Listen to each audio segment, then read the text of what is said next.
I'd like to welcome everybody to this Friday afternoon workshop called Stroke Prevention and TIA Management. Dr. Singh has joined us as our stroke neurologist from Health Sciences North, and he'll be the presenter. I'll introduce him more formally in a moment. I'll just cover a few opening remarks while I've got your attention. So the learning objectives were included in the original poster, but I'll put them up here in a moment. And then while you're looking at the learning objectives, I will have just a couple of housekeeping points. And so in particular, keep your microphone on mute when you're not speaking. However, Dr. Singh does welcome the questions throughout today's session.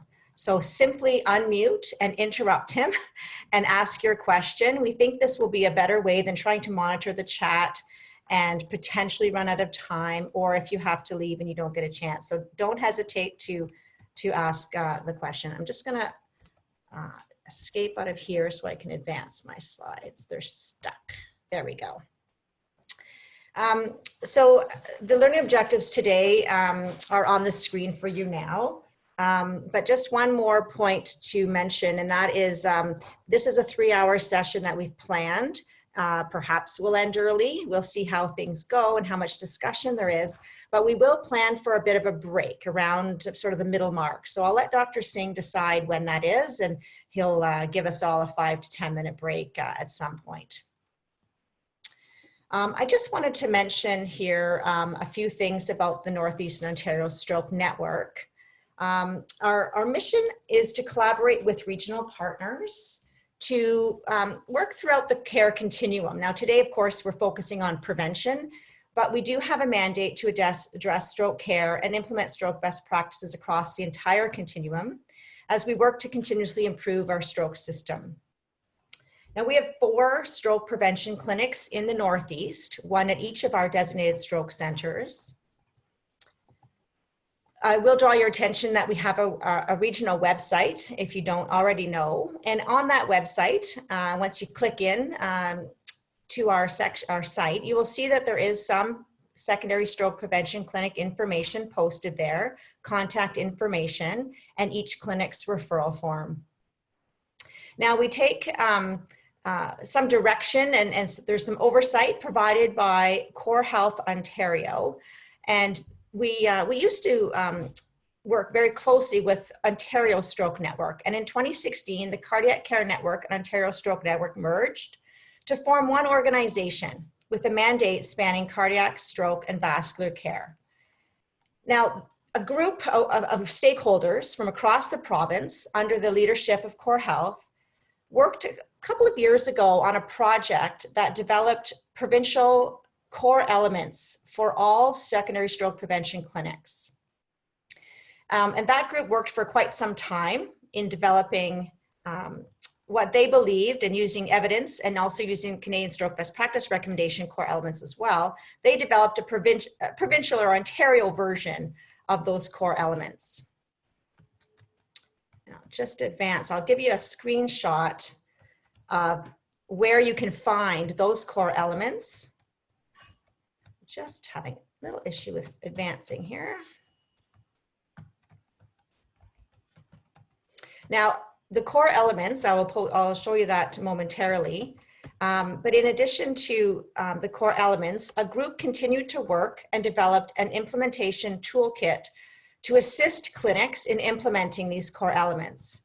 Now, across our region, with our district stroke coordinators and myself, we went through an exercise of a self-assessment against those core elements, and that revealed a few gaps, which then informed some quality improvement projects that we would endeavor to work through and continue to work on, so that we eventually feel that we have met these core elements.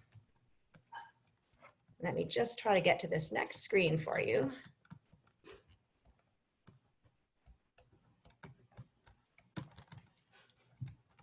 Sorry.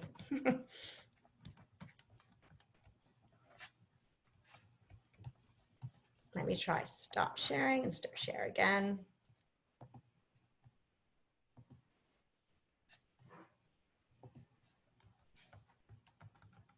that didn't work. Okay, so what I'm going to do next is let you know a little bit about an upcoming educational event.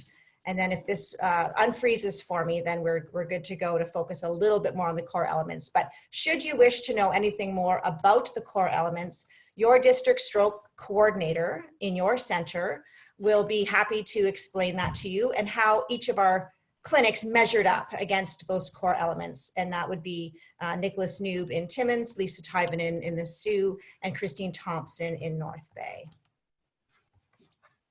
All right, on November 27th, we are hosting an acute stroke care symposium.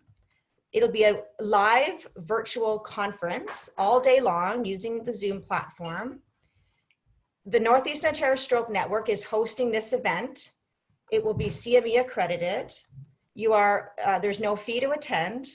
You are invited to attend and drop in for any of the presentations, whether that be one of them or two of them, or you're welcome to stay all day. Let me just try to get this back on for us here. There we go. I think that should work now. I'm going to come back to that.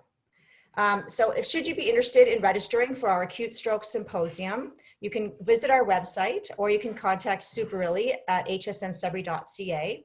And just to give you a hint of what we will be planning for that day is an overview of the Northeast Ontario Stroke System, where each of the designated stroke centers will speak to key projects that they are working on this year. We have Dr. Singh, who will talk again, like today, on TIA and stroke. We have Dr. Michael Hill from Calgary, who will be speaking on the evidence related to TPA for ischemic stroke. We will have Dr. Frank Silver speaking about telestroke and the telestroke system in Ontario and patient selection using imaging for TPA. And together with him, we'll have Dr. Kring speaking on patient selection using imaging for EVT. So a little bit more of a focus on CTA, CT perfusion, and candidacy for EVT. And then the two of them will offer a Q&A session together. And then we'll have Dr. Gladstone from Sunnybrook speaking on cardiac monitoring after stroke. And then Dr. Demchuk from Alberta talking about hemorrhagic stroke. And then we'll have Dr. Catriona Steele, a speech-language pathologist from Toronto, who will address early dysphagia management in the ED and work through some of those concepts that are key in the first few hours and day after onset of stroke. So we look forward to this event. We hope you will join us. Our target audience is physicians and nurses dealing with these types of decision-making in the first 0 to 5 days post-stroke. So if you don't mind, I'll just pop right back quickly to that website of Core Health Ontario, where you will find the core elements for the clinics, and then that self-assessment tool that each of the district centers used to help guide where we should be, what work we should be taking on to improve our clinics. And then to the left of that, there is a section there for resources. And this provincial group of stakeholders produced more resources that I'm not going to show you today, but you're welcome to go seek out. There's a revised sample referral form if you're interested in updating your referral form. There's a poster there that could be shared with your referral sources as to why to refer to our prevention clinic and what should be done. Now I'll jump back ahead to one more event that we'd like to take this opportunity to promote. And some of you may have already been aware of this, and that is that we now host weekly stroke rounds at HSN virtually, and they're intended to be shared across the region. So we have had interest and uptake from across the region at multiple centers. These weekly stroke rounds are held Tuesday mornings from 7 to 8 with Dr. Singh as the facilitator. They are CME accredited, and Toronto Western Hospital radiologists participate in them as well. So once again, please contact Sue for more information to receive the link to join and to be part of her distribution group. And you're asked often then to complete an eval form to maintain our good standing with accreditation. Or your district stroke coordinator could provide you with the Microsoft Teams link as well. Right, so that's it for me for now. However, I would like to now introduce Dr. Ravinder-Jeet Singh. And most of you probably by now have had a chat with him or have met him in certain forums. So he joined medical staff at HSN in July of 2019. It's just over a year now. We've had the pleasure of working with him and as he assists our advancement of our stroke program.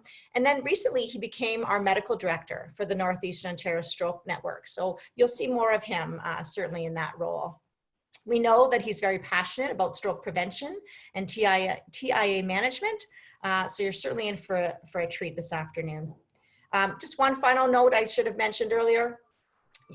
In your emails that you registered with, you will have now received or should shortly receive the feedback form for this event. And so we do wish to receive that type of feedback from you on how we can improve what you thought of our session and ideas for future events. All right, so without further ado, I will pass it over to Ravinder and then you can share your screen.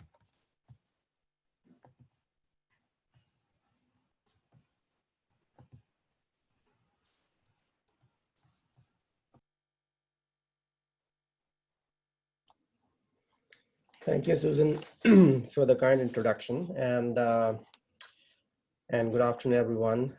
So we will talk today about TIA and its management, and again, feel free to interrupt me anytime. We want this to be more of an interactive session rather than I speaking for 3 hours. And so I'll try to share my screen here.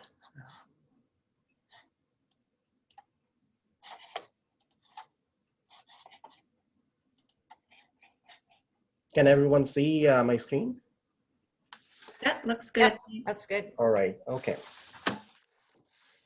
Okay, so I have no disclosures relevant to today's presentation.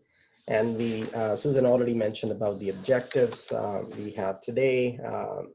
And again, it won't be in this sequence because I have altered the sequence just to initially give you a perspective, some personal approach to the TIA and its management, and then we will move on to how to investigate the patient, then the best practices, and then at last we will discuss some of the interesting cases. I would say these are not really challenging cases, but they are interesting because each has some additional flavor to it, which makes it very different from the other TIA case, although the management may be quite similar, but there will be some nuances where we want to add something or avoid something. All right, so I always love talking history, so I'll give you a little bit of a historical background because TIA, as we understand today, sounds very obvious topic and obvious subject, but if you really see the journey from the past, things were not very obvious because in the past the stroke was considered to be possession by a demon, or it was a stroke of God's hands. So there were different explanations as to what was the explanation behind the stroke. But I think the observations made back then are still quite valid today. And if you see Hippocrates in 4th century BC mentioned or observed the phenomena of sudden onset of paralysis, loss of consciousness, or sudden death, and we think that the description is still quite in keeping with our understanding of stroke today, where loss of consciousness or sudden death is more in keeping with the hemorrhagic or posterior circulation stroke. Now, keep that timeline and see how many years it really took for us to understand that the stroke is actually caused by these different mechanisms. It was only in the mid-16th century, so after about close to 2,000 years, that people realized that the stroke is basically due to either the blockage or bleeding of a brain artery. So it was a long journey, but after that, things moved relatively faster, although the momentum was still quite slow and happening. Things were happening over decades rather than over years. And the TIA term was not in common use up until mid-1950s, when a Canadian-born neurologist who then worked in US at NGH, Dr. Miller Fisher, emphasized the importance of a transient symptoms which precedes a major stroke. And so they were called as TIAs, because when these patients were autopsied after their stroke, the carotid artery was noted to be occluded. So it was thought that these are ischemic events which are transient in nature, which precedes a major stroke. And in the past, this was thought to be is equal to carotid disease. But now we know that the TIA has evolved. And again, the concept here was these were fleeting symptoms. So they were transient symptoms of either altered sensation or issues with the motor strength, which were very brief-lived with complete recovery. To understand that they are harbinger or a forerunner of a bigger stroke, again, it really took a while for this understanding to really percolate into general practice. So even though we were aware of this term and its importance as a forerunner of a bigger stroke, but nothing much was done in terms of how to manage this condition.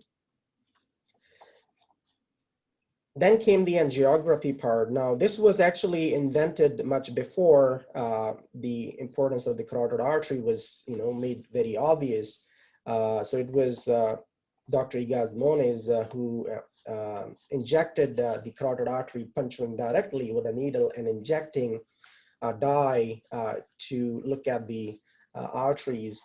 But it was mid-50s and 60s that the angiography became quite common, and after that people started investigating the role of carotid artery, and then came the carotid endarterectomy, which was again in mid-50s. So it is kind of around that time that most of the things kind of started to evolve, and there was some interest in terms of learning about stroke, but because otherwise this was thought to be a done deal, that once you get a stroke, you either die or you remain paralyzed, and there is nothing much to do.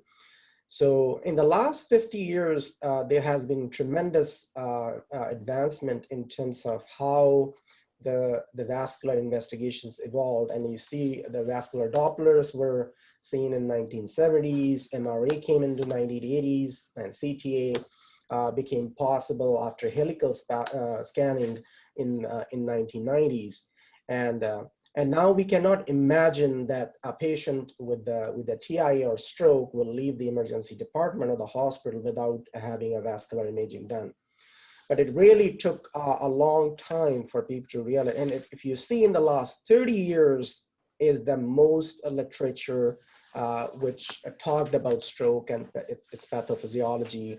And now every day there are hundreds and hundreds of articles adding every day to PubMed. Now, looking at the cardiac aspect, if you see that in the frog heart, electrical activity was noted in 19th century, but it was Enthoven who in 1893 recorded the first EKG, a very rudimentary form, and it was 1954. Again, 50s was the time when the things were kind of peaking in terms of the investigation. That 12-lead EKG became standard. And now, what is interesting about Holter is that although the Holter monitoring was possible in 1943, but the Holter was very interesting. And can you imagine wearing this Holter for a regular cardiac monitoring? It was weighing almost 85 pounds. And this is Dr. Holter, who was wearing, and this was a quite famous picture of that time. But now we know that the Holter size has minimized, and it has become possible to record it. And as of today, we know that the stroke is one of the very common condition. It causes almost, it's a third most common cause of death globally. And it's most common cause of disability across the globe.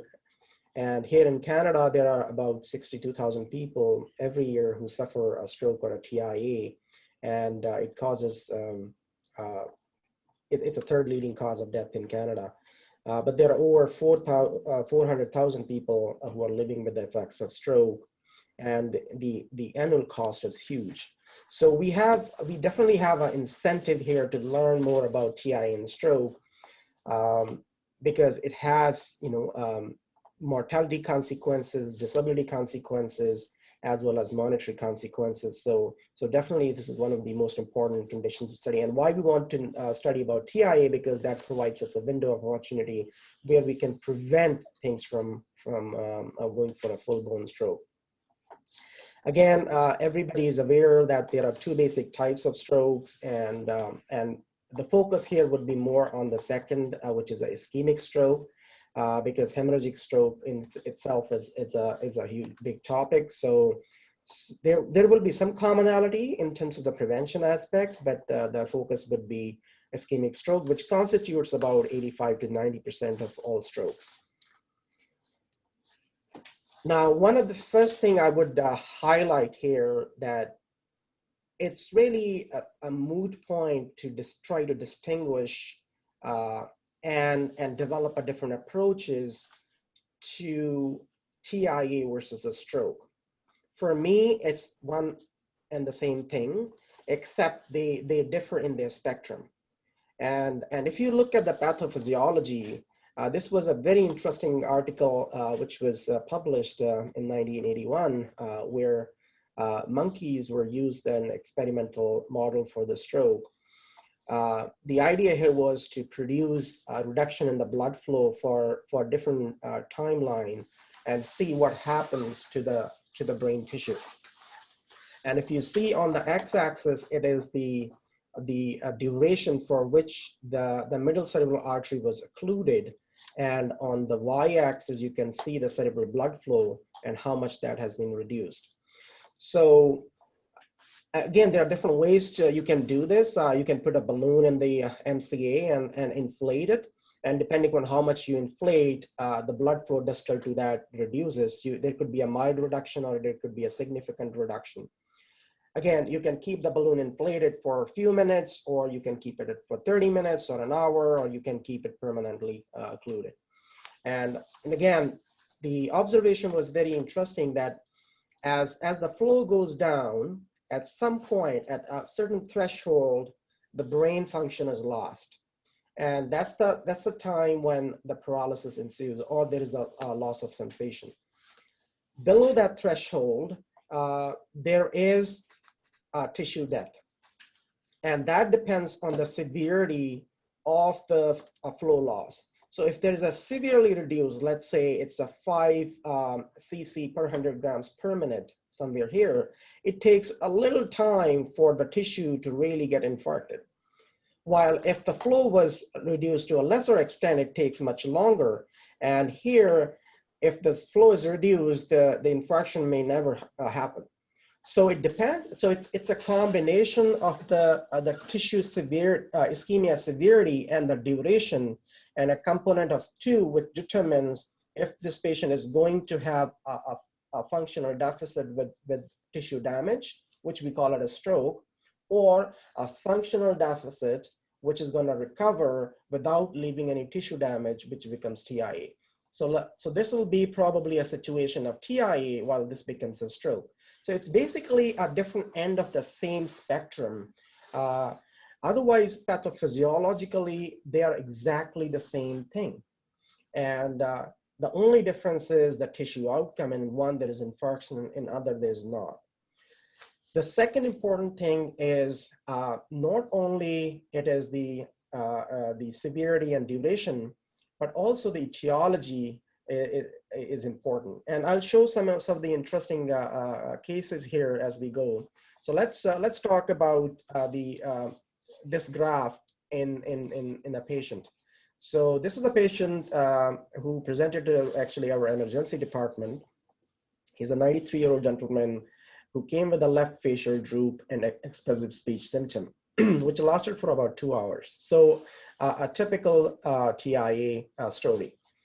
And this is the scan which was done initially. This is a non-contrast scan of the head. And you can see this is the front, this is the back, this is the right, this is the left. And on the right side, you can see there is slightly hyperdense MCA. Otherwise, there is no ischemic damage to this hemisphere. Now, this was initially missed. This was the CT angiogram of the same individual. And you can see here, this is the right MCA, this is the left MCA, and these are the PCA. And clearly you can see that there's loss of continuity of the MCA here. So this is a mid M1 occlusion on the right side. You can see the vessel density distal to that occlusion is still preserved. So this individual has a great collaterals. And that's possibly is the reason that despite persistent occlusion, there's a transient symptom. Because as I mentioned in this graph, that it really depends on the perfusion. It has nothing to do with the occlusion. The same occlusion might produce infarction or might produce a transient symptom depending upon how much is the flow reduction. Now, because the collateral flow, they are compensating the flow loss, the antegrade flow loss of the occlusion, this patient still is sustaining a transient symptom. Now, what was interesting is the follow-up. So again, the CT and as well as the CTA was read as normal for some reason. And the patient was started on a baby aspirin thinking that this is just a TIA. And again, this is the second part of it, that no patient with a high-risk TIA with the speech symptom should leave without a dual antiplatelet unless there is obvious contraindication.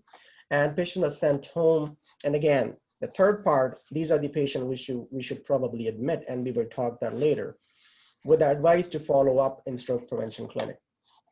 Now, what happens?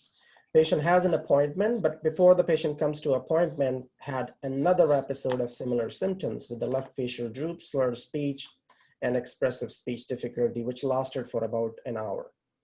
And this time, we got involved, the stroke service got involved, and when I initially saw the patient, there were no focal neurological deficits. So we did a CT perfusion, and from the same perfusion data, we can derive the angiogram, and you can see there is some residual clot here. But if you see, look at the perfusion, it's quite symmetrical between the two sides. And this is very similar to the rapid, perfusion software where you will see those colorful images, which are nice to look at. But idea here is to show that both the hemispheres, they look pretty symmetrical. So that means despite this persistence of the occlusion, patient is still having a good flow with the collaterals. So that means sometimes the collaterals are so robust, they can really nullify any of the perfusion drop, which is caused by the presence of the clot. And this is the follow-up, and you can see there's a complete recanalization. And this is a follow-up MR, which shows a tiny little infarcts in the deeper territory. So what's the a message here is that a transient symptom does not tell us that the occlusion is not there or it's gone. 1, 2, it also does not tell us what's happening intra or extracranially. So what we have to do is have a complete vascular imaging to really understand as to what's happening extracranially and what's happening intracranially. The intracranial vasculature is important to understand if there is a persistent occlusion and what is the flow dynamics there. And extracranial is important from the etiology standpoint. Now I'll show along the similar theme that, again, patient had a recurrent symptoms, but this time something different was present. So this is a 53-year-old male who has a history of hypertension, smoking. Sorry, Yeah. do you mind if I just ask a question before you absolutely. move on? I was immediately hooked when you said patients who have a speech deficit shouldn't be discharged from the ER.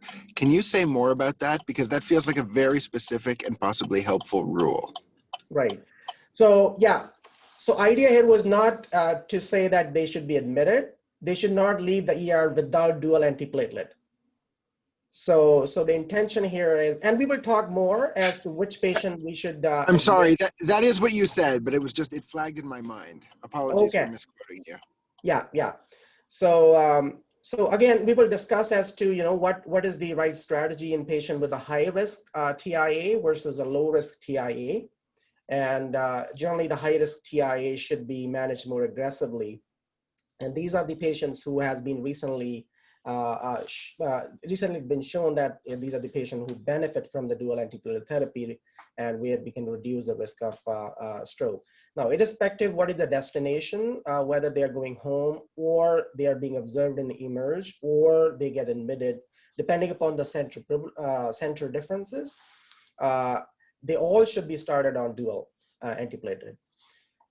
This is the second patient who had 4 episodes of transient symptom, but affecting the left eye in the last 1 month.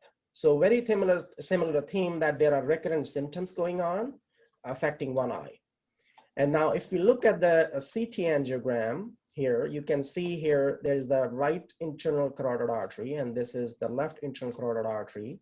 You can see here, there's loss of caliber here, and in the lumen of the vessel, there is a filling defect, which is hypodense.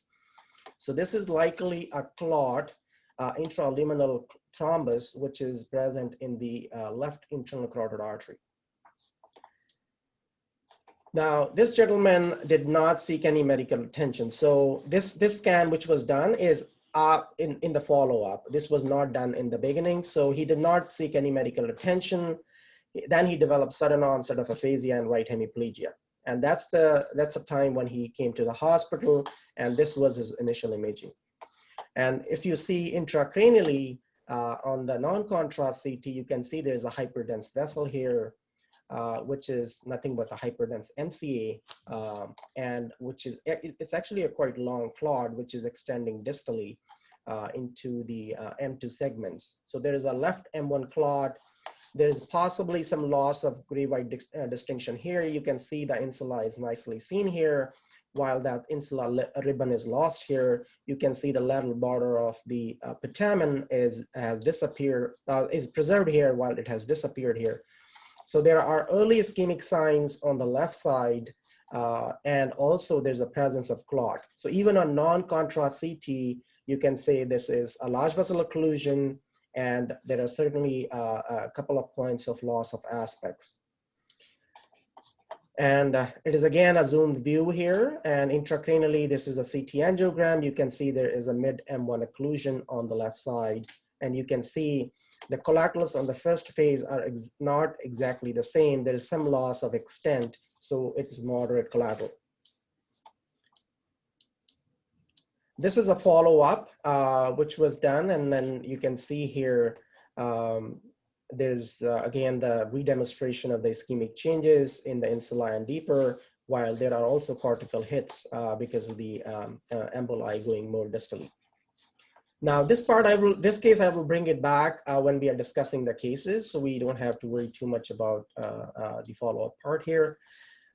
So the idea here is to show these 2 different cases is that the patient had recurrent symptoms, but in one case there was a persistent occlusion with fluctuating collaterals, which caused these fluctuations, while in the other patient it was a recurrent emboli going from the carotid thrombus. So these are the patients. That's why a patient with a recurrent symptoms, or what we call in the past, they were known as a crescendo TIA, were known to be a high risk for having a full-blown stroke. In the past, that was known as a completed stroke, because there are different terms used in the past, like a stroke in evolution, or progressive stroke, or stroke in progression, and completed stroke. The idea was to show a fluctuating deficit and distinguish it from a completed deficit, where the symptoms have been stable for several hours. So these are the patients which are very high risk patient, and these are the patients you want to really image and admit the patient for observation and start very aggressive preventative treatment. And like in the second patient, doing carotid revascularization, depending upon how much is the damage to the brain. Now, so if we see the TIA definition has clearly evolved, and in the past there was a focus on the time-based concept, where it was thought that if the symptom is lasting long enough, then there has to be tissue damage.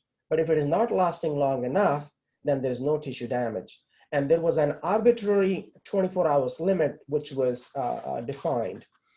But what was done subsequently is that with the invent of the MRI, it was seen that a lot of these patients within 24 hours, despite the transient symptom, you do the MRI, especially the diffusion-weighted MRI, you can clearly see that these patients have tissue damage. Like for example, this patient had a transient symptom, but there is a punctate infarct in the left frontal region in the motor cortex. So there was a revision of that TIA definition saying we should incorporate imaging into calling this as TIA versus stroke. And again, I think from my perspective, these are more of semantics and might be useful when we are doing research or for the billing codes. But I don't think that has a huge impact in terms of how we approach a patient, because for me, the TIA and stroke, it basically is the same end of the spectrum. What difference in the spectrum rather than any difference in the overall etiology or pathophysiology. And if you see longer the symptom lasts, the more likelihood that you are going to pick up a tissue damage, which goes with this idea. But even the less than 24 hours patients clearly have a tissue damage. So if you have the availability of the MRI, then that's a gold standard. That after a TIA, a clinical TIA, you can do an MRI and say the diffusion positive, negative. If it is negative, then it's clearly a tissue definition of TIA. While if it is a negative, it's a positive imaging, it becomes a stroke. Now, a stroke with a transient symptom is now classified as a minor stroke. Once we make a diagnosis, a clinical diagnosis of a TIA, it's a neurological emergency. And we have to understand that about 20 to 25% of the strokes, they are preceded by TIA, and about a similar number is followed by TIA. So it could be as high as 20% in the next 3 months. So once you have a TIA, the risk is quite high. So one in 5 patient ends up having a completed stroke. And most stroke risk after the TIA is front loaded. So that means there's a curve where most of the strokes tends to happen or cluster early on, while later the risk goes down, which makes sense because usually similar to the MI or the coronary arteries, TIA most often suggests it could be a ruptured plaque or it could be a cardioembolic source. So if there's a clot in the heart which is embolizing, then after probably a few days, it's going to stabilize or going to lyse. The same happens with the carotid artery. If there's a ruptured plaque, over the next few days, it's going to stabilize. So that's why it's front loaded when there's an activation of the thrombotic system. There's a clustering of these episodes, or there's a full-blown stroke. While as the days goes by, the risk drops down, although it still remains elevated compared to the general population. And if you see once a patient has a TIA, in the next 90 days, 1 in 4 patient comes back to the emerge. And about 10%, they come back with a stroke, and about half of them in the first 2 days. About 10% or 12%, they have another TIA. And a small proportion can have a cardiovascular event like an MRI, or even they might die because of the stroke or because of the MRI. So what are the factors which can really help us determine that this TIA patient is more likely to have these events? So these are the 5 factors. So it's the age, the higher the age, more likelihood, presence of diabetes mellitus, symptoms which are longer lasting, and the symptoms like motor or speech involvement. Now, I'm not sure why speech and weakness should be a predictor of stroke. One of the explanation might be that presence of speech and weakness adds certainty that this was indeed a cerebral ischemic event, while presence of, say, a dizzy spell or other symptoms, sensory symptoms, may not have that much specificity. So it kind of adds specificity to the TIA diagnosis. Therefore, it plays a role in terms of the stroke prediction. And this is what was then termed as ABCD score, because now we know that if the ABCD score is positive, or the higher the score is, higher these number of factors are present, then more likelihood that this patient is going to have a stroke. This score was then further modified by adding additional dimension to it.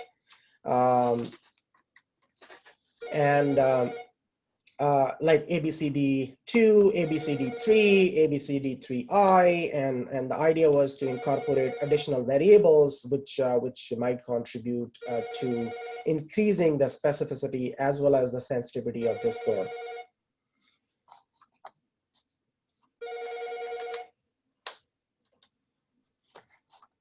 All right, and now once we diagnose and we know that this patient is a higher risk or lower risk, what are the other things which helps us? This was an interesting study, which was a TI registry published in 2016, and it was a multi-center registry. And if you see here, as the TIA score goes up, so the lower strata here is 0 to 3, 4 to 5, and 6 and 7.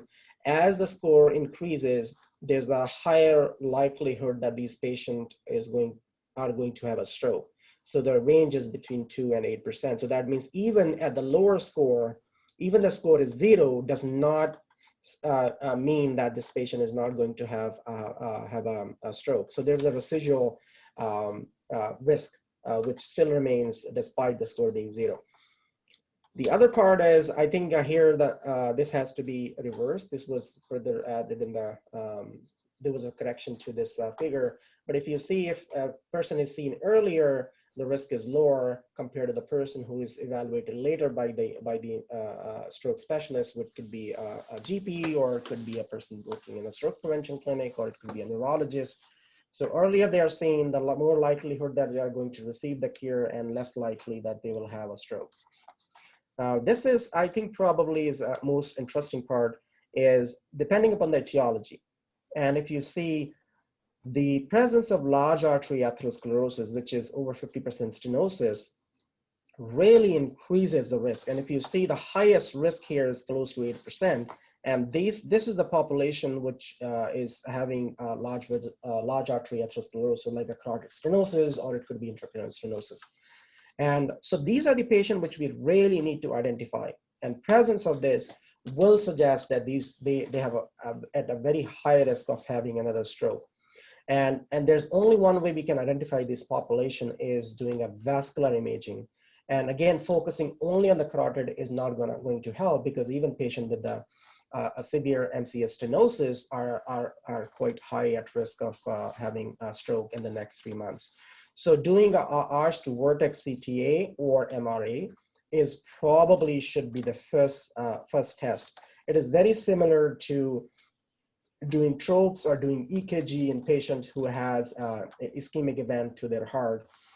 Doing a CTA is kind of a combination of these two, because we really don't have any biomarker for the stroke at this point.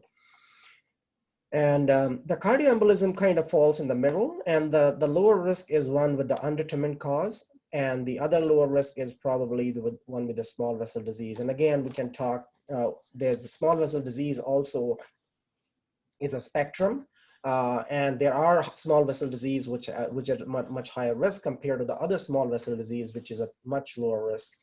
And we can discuss that if the time permits.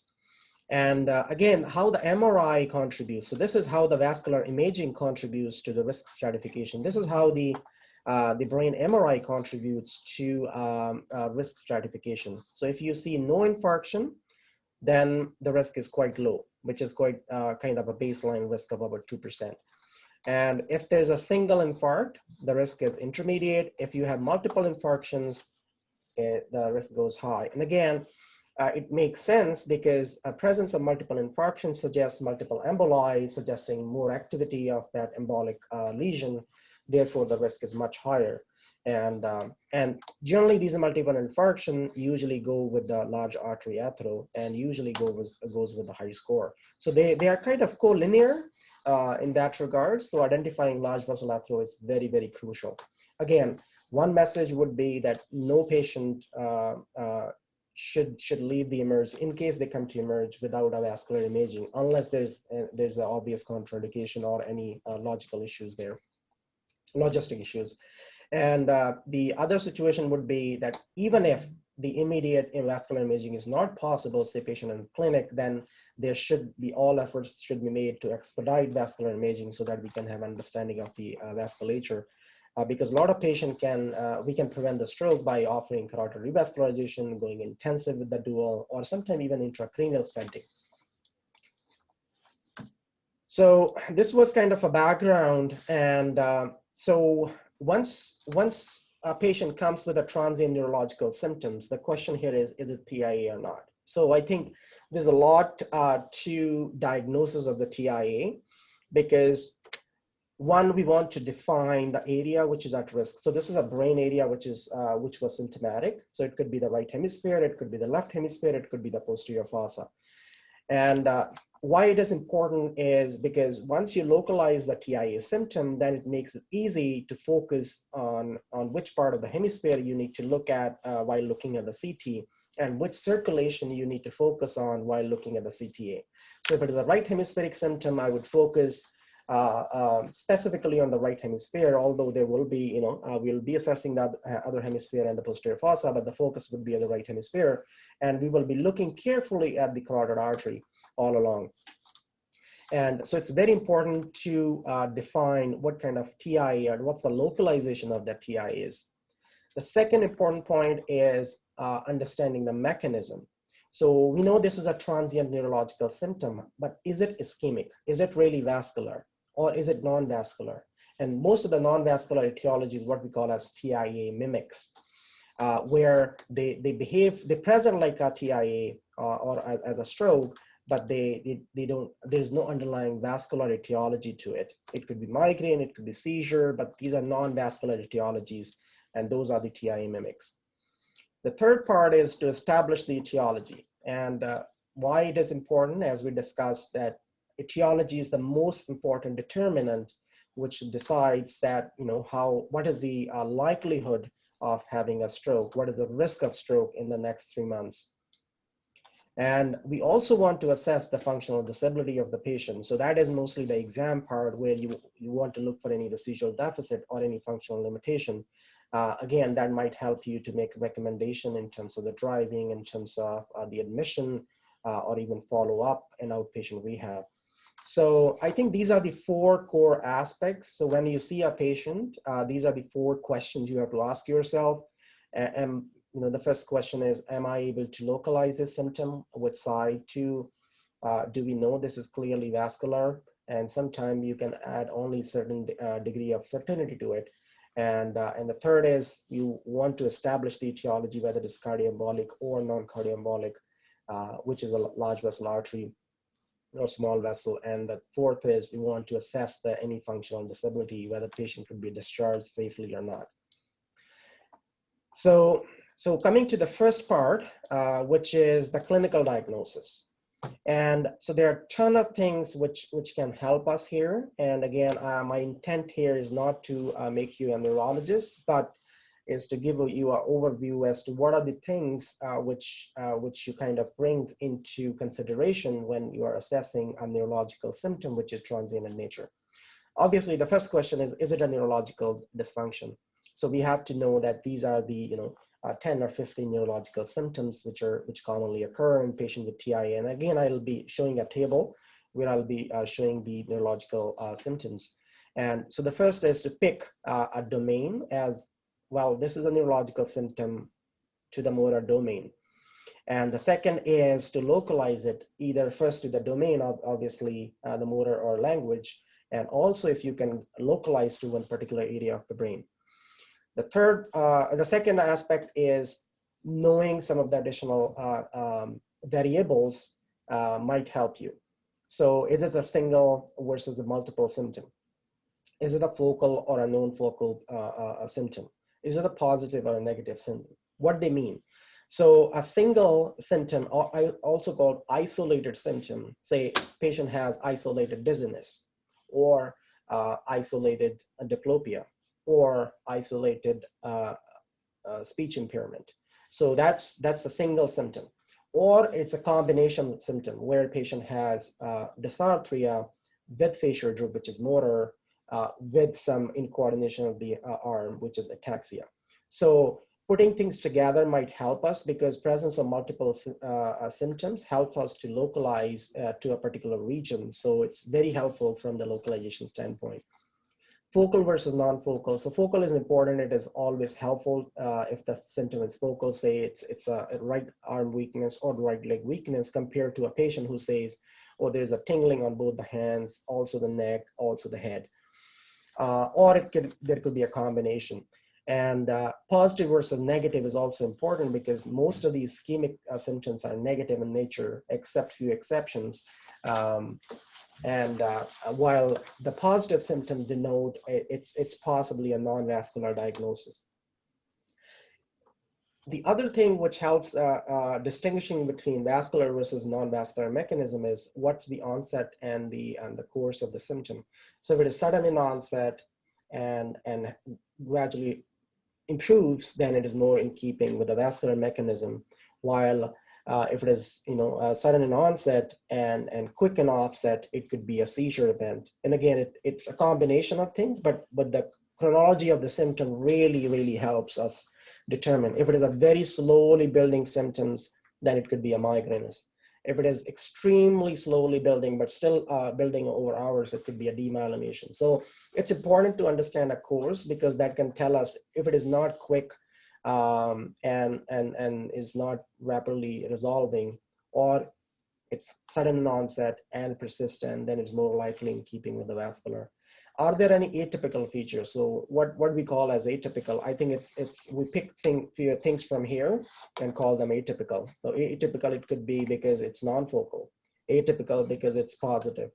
Atypical because it's the multiple symptoms are not making sense, like in patient with functional. So there could be a lot of atypicalities, and that is kind of a modifier to your certainty that this is indeed TIA or not. So again, these are some of the variables which we use. Again, we can if you have questions, we can always discuss. But I think this is the one table I would like everybody to kind of remember is, and again, it's derived from these variables. Is what is a definitive TIA? Is when you have a focal symptom, which is cerebral or retinal, and lasting for seconds to minutes, and typically less than an hour. That is definite TIA. Motor weakness in 2 limbs or 1 limb and a face. So it's basically a 3-segment approach. So the face is 1 segment, the arm is second, and the leg is 3rd segment. There has to be involvement of 2 segments in any combination. And the same is true for the sensory deficit. And the visual deficit could be a monoocular when it is retinal, or it could be occipital lobe when the symptoms are hemianopic, and aphasia or dysarthria. And if you really see, the crux here is that you're doing some localization here. And based on the localization, you're picking the areas.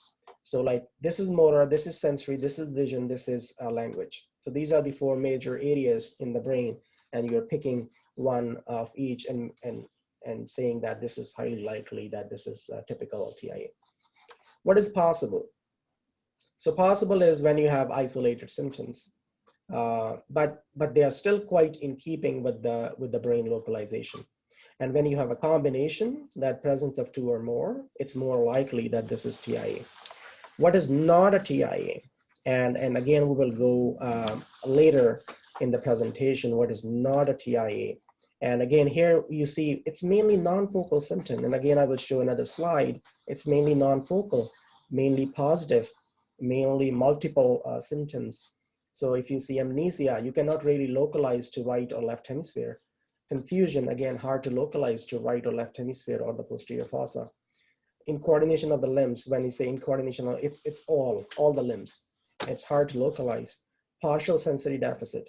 It's like only face is numb or only one digit is numb. And unusual cortical visual symptoms, like, there's bilateral blindness or bilateral visual symptoms, sparkles of light or scintillation, and transient loss of consciousness, again, a non-focal symptom. Headache, again, a non-focal symptom, because you can not really localize to one area of the brain. You might still be able to localize to one part of the body, but it really doesn't have a lateralization here.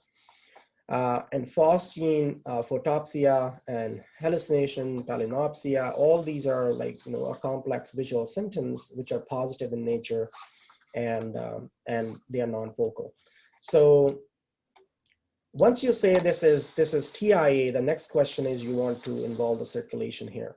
Because if you understand, there are basically three themes here, and it is whether you're talking stroke or TIA, and as I mentioned, it's the same spectrum. So you have a vessel, you have the brain, you have the symptom.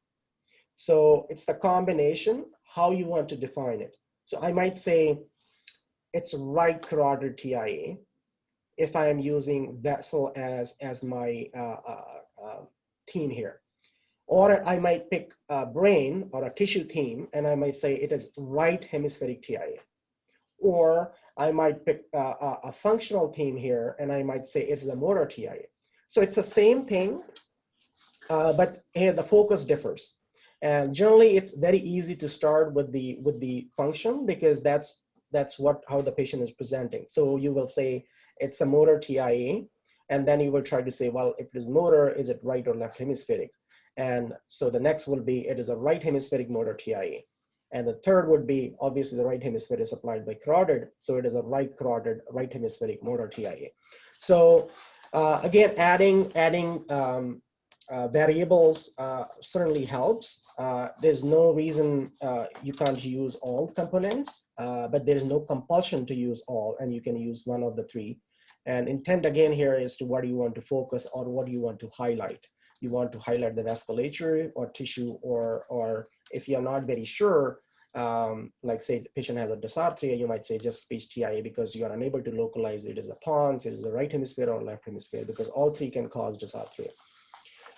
And these are some of the helpful features. And looking at the motor, it's quite easy actually. It looks quite busy slide, but if you say you cut the body into half, and if things are hemisensory, hemimotor, language, which is aphasia, and loss of vision, which is hemianopic, it clearly the contralateral hemisphere. While if things are bilateral, but behave very similar to that, it becomes vertebrobasilar, and you add a cranial nerve to it. So there will be diplopia, dysphagia, dysarthria. So it's actually quite intuitive. So you have to do what we call as a brainstem screen. So the upper part has, mainly the cranial nerves which supply the eye, so produce a diplopia. The pons has, the facial, and so it can be sensory symptoms, or it could be a facial droop. The lower part, the medulla, has a lot of the pharyngeal muscle supply, so patient have dysphagia and dysarthria. So it's if you run the brainstem screen and combine it with the bilaterality, you basically get a posterior circulation.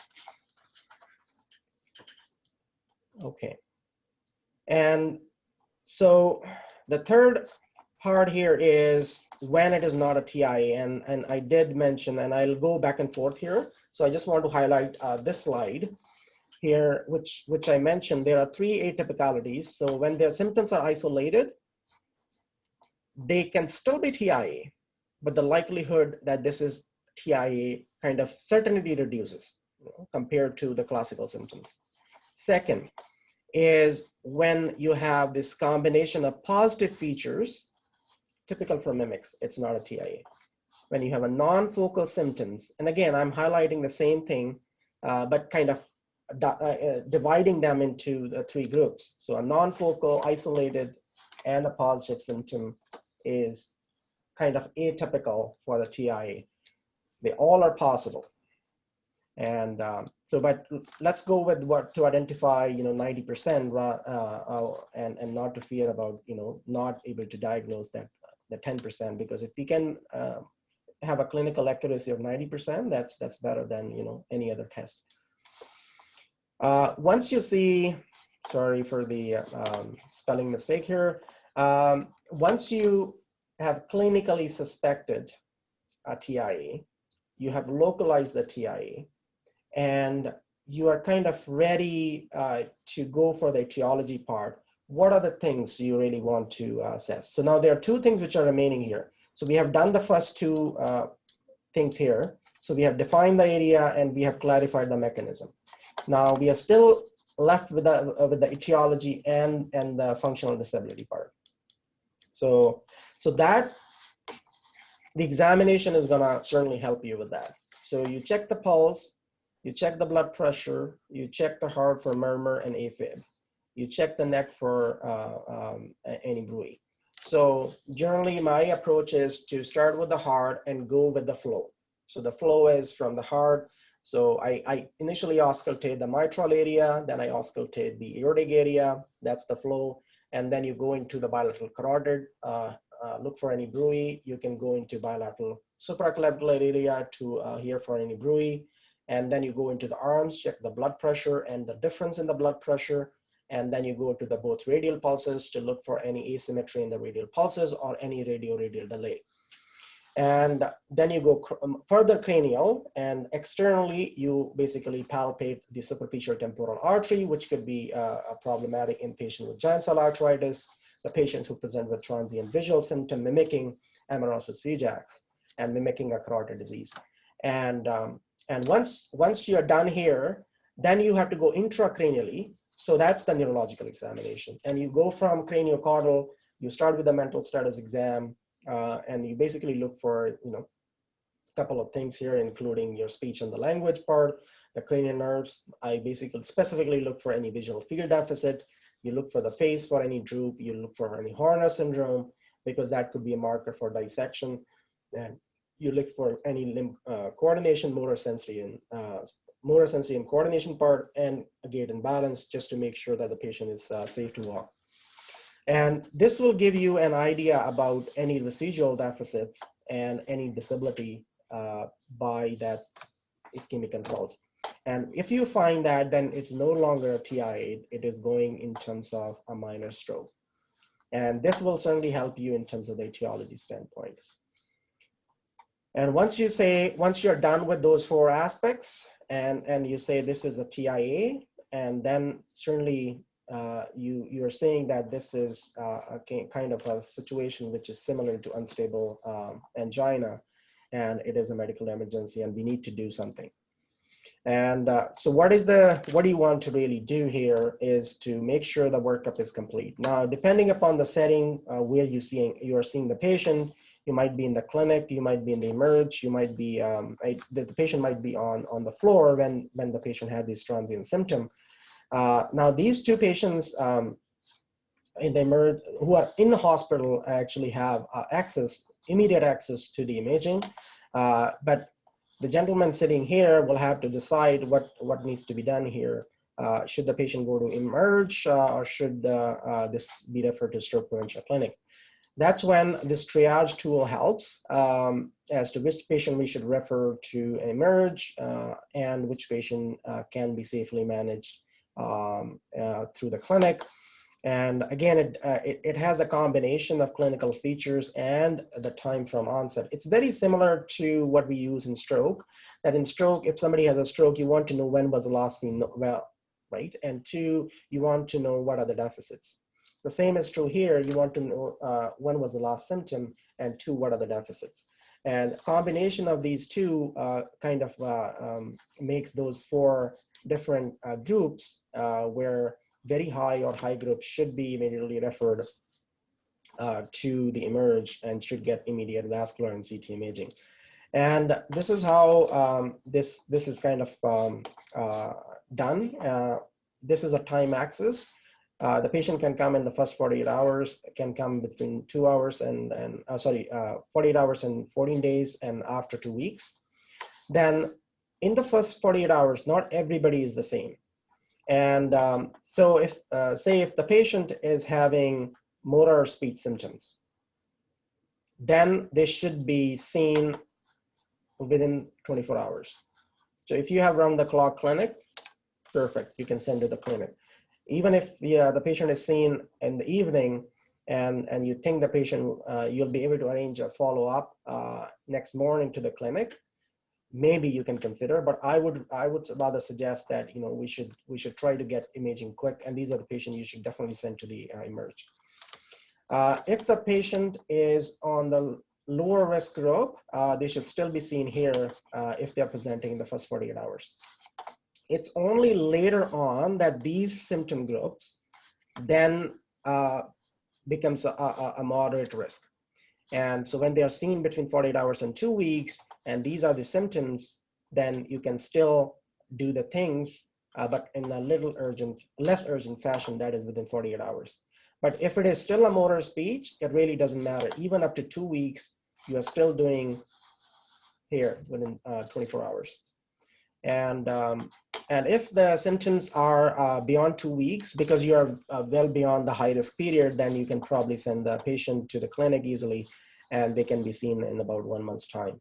So it's a combination of the time from the onset symptom and what kind of symptom the patient had, which in combination determine how urgent it is to evaluate the patient with the brain and the vascular imaging.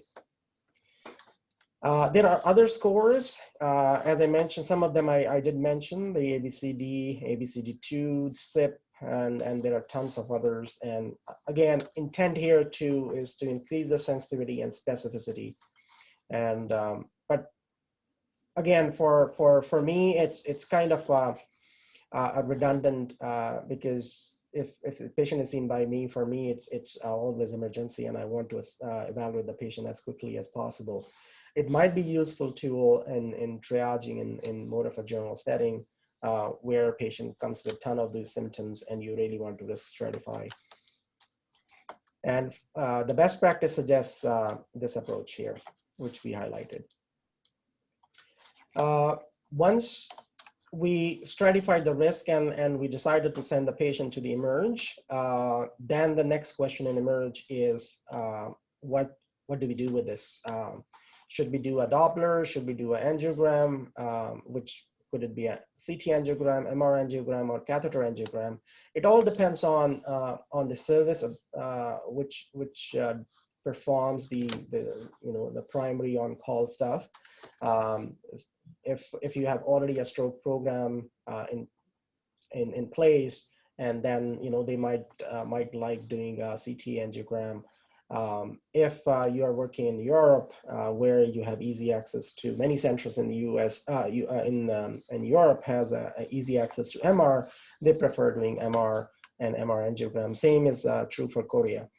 And Dopplers are at other centers, especially where the TIA clinics or the stroke prevention clinics are run by the vascular surgeon. They really don't mind, they really are not interested to look into the intracranial vasculature. They basically want to look at the vessel here, whether we can really do anything or not.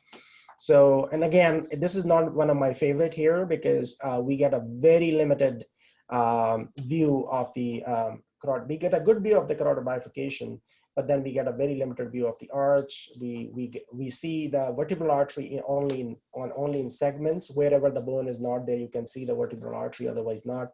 And there's absolutely no information about the intracranial vasculature.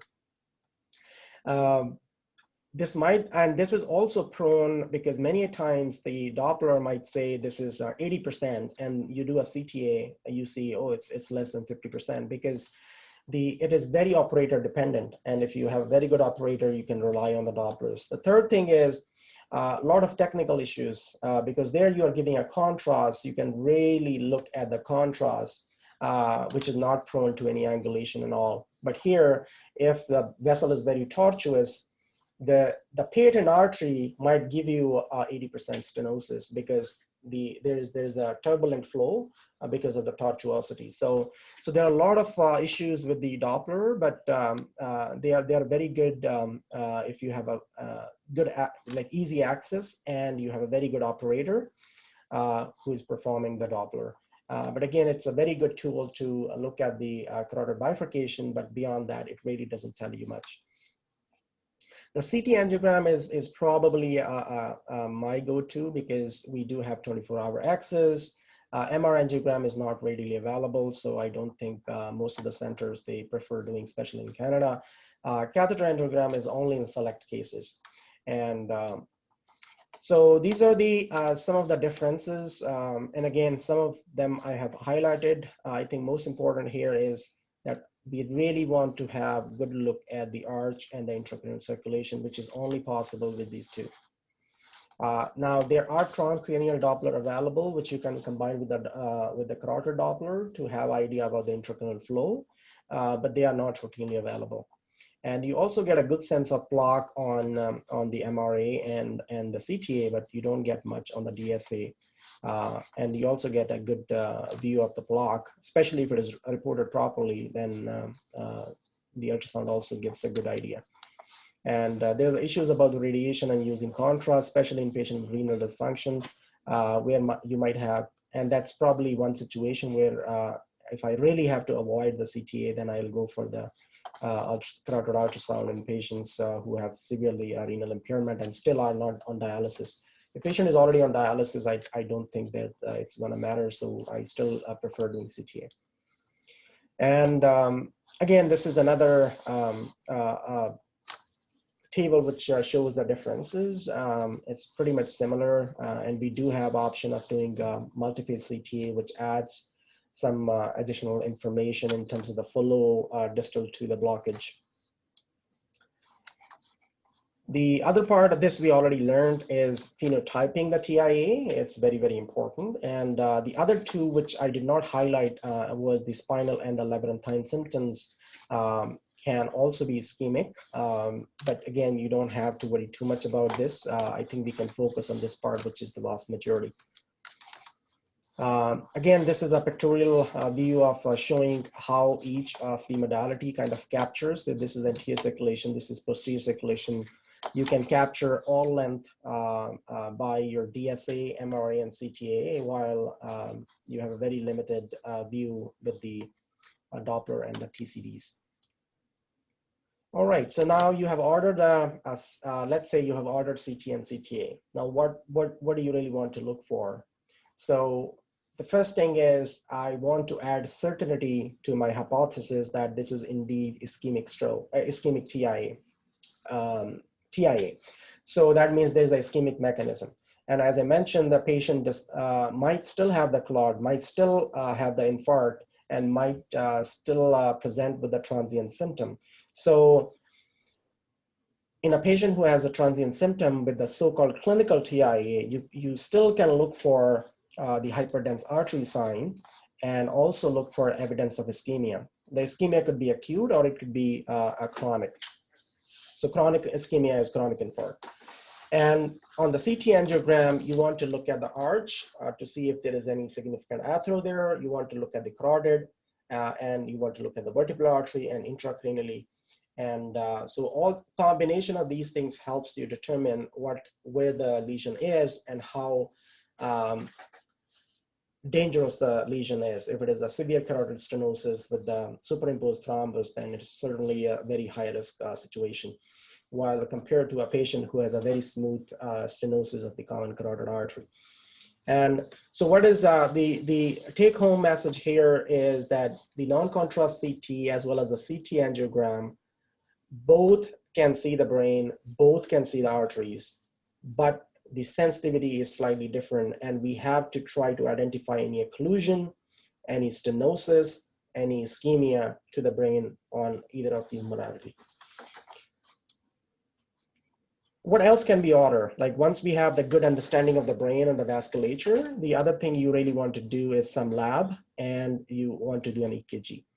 I think this is probably, practically, this is possible in every patient. The echocardiogram may not be available in the MERGE or very acutely. So this could be deferred to a later time, but these are the minimum things which should be done in every patient. Now, once you diagnose a TIA and you're very sure that this is TIA clinically, you want to start the treatment, even though you think this is not a very high-risk TIA, but it's still a possible TIA, or what we call as a low-risk TIA. You still want to offer that treatment. If you think this is unlikely a TIA or this is likely a mimic, then in those situations, I think you are possibly okay pursuing additional investigation before starting anything. While other people, they are more defensive and they would say, let's start on single, because we really don't have evidence of dual antiplatelet therapy in these patients, which are really low risk or possible mimics, where while you are waiting for the additional investigation to be done. And so we'll capture about the management part. So far, any questions?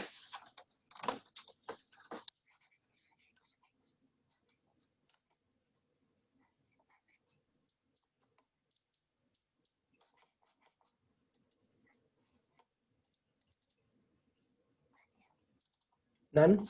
Sorry. So I think we are almost an hour into this. If you guys want to take a break, or should I continue and take a break after about 30 minutes? Any thoughts?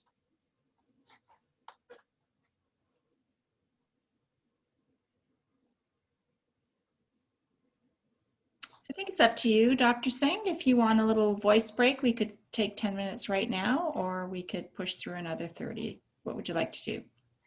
Yeah, no, I can go.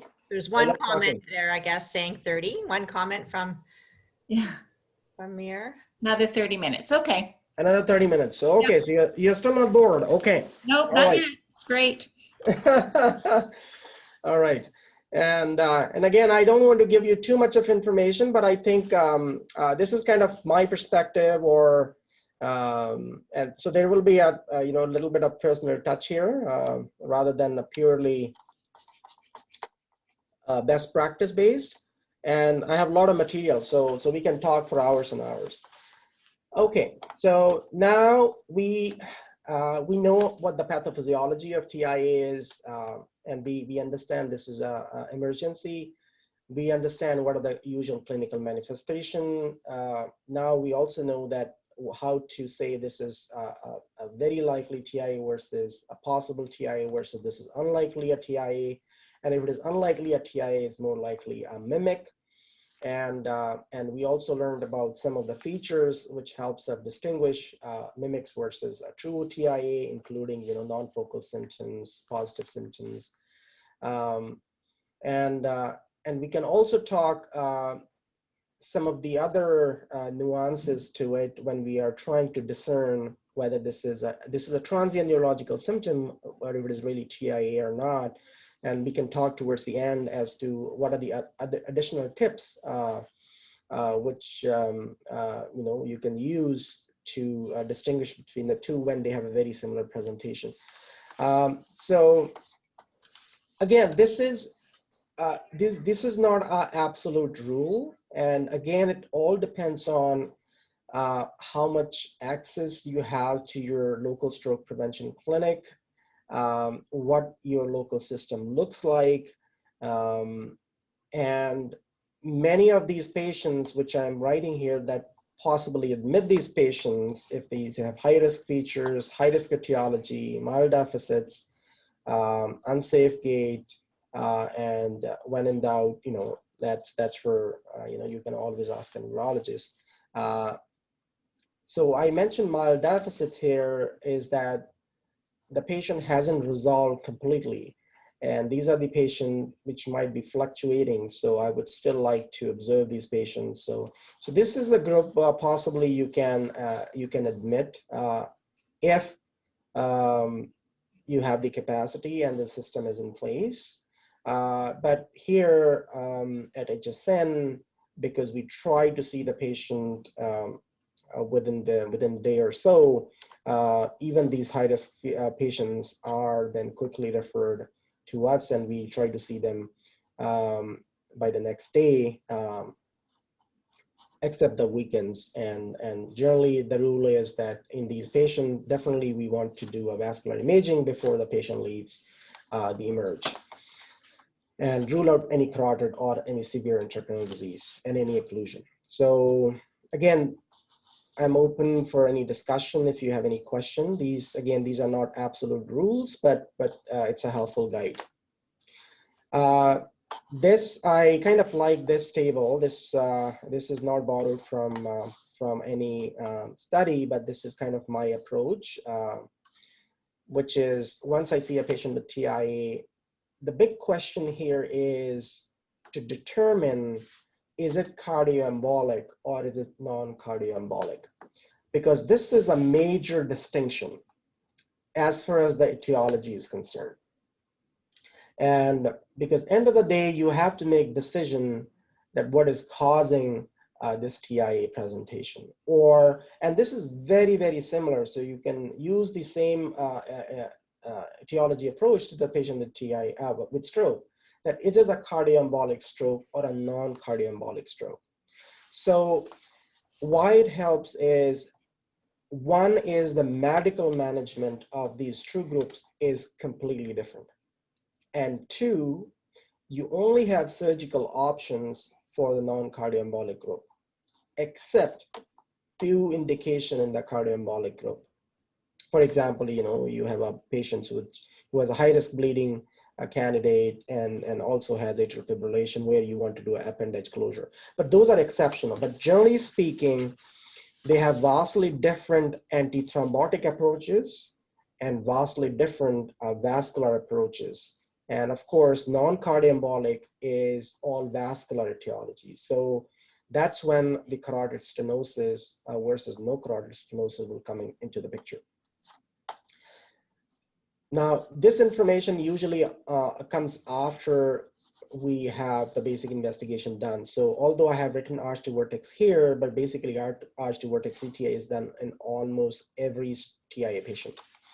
And again, so if you think this patient has a cardioembolic TIA, you can start the patient on an oral anticoagulation medication. And again, there might be a ton of questions as to what is the right time to start, and we can discuss towards the end. I haven't made specific slides, but if you have a question, you can stop me and ask that in different settings, how and when to start different oral anticoagulation.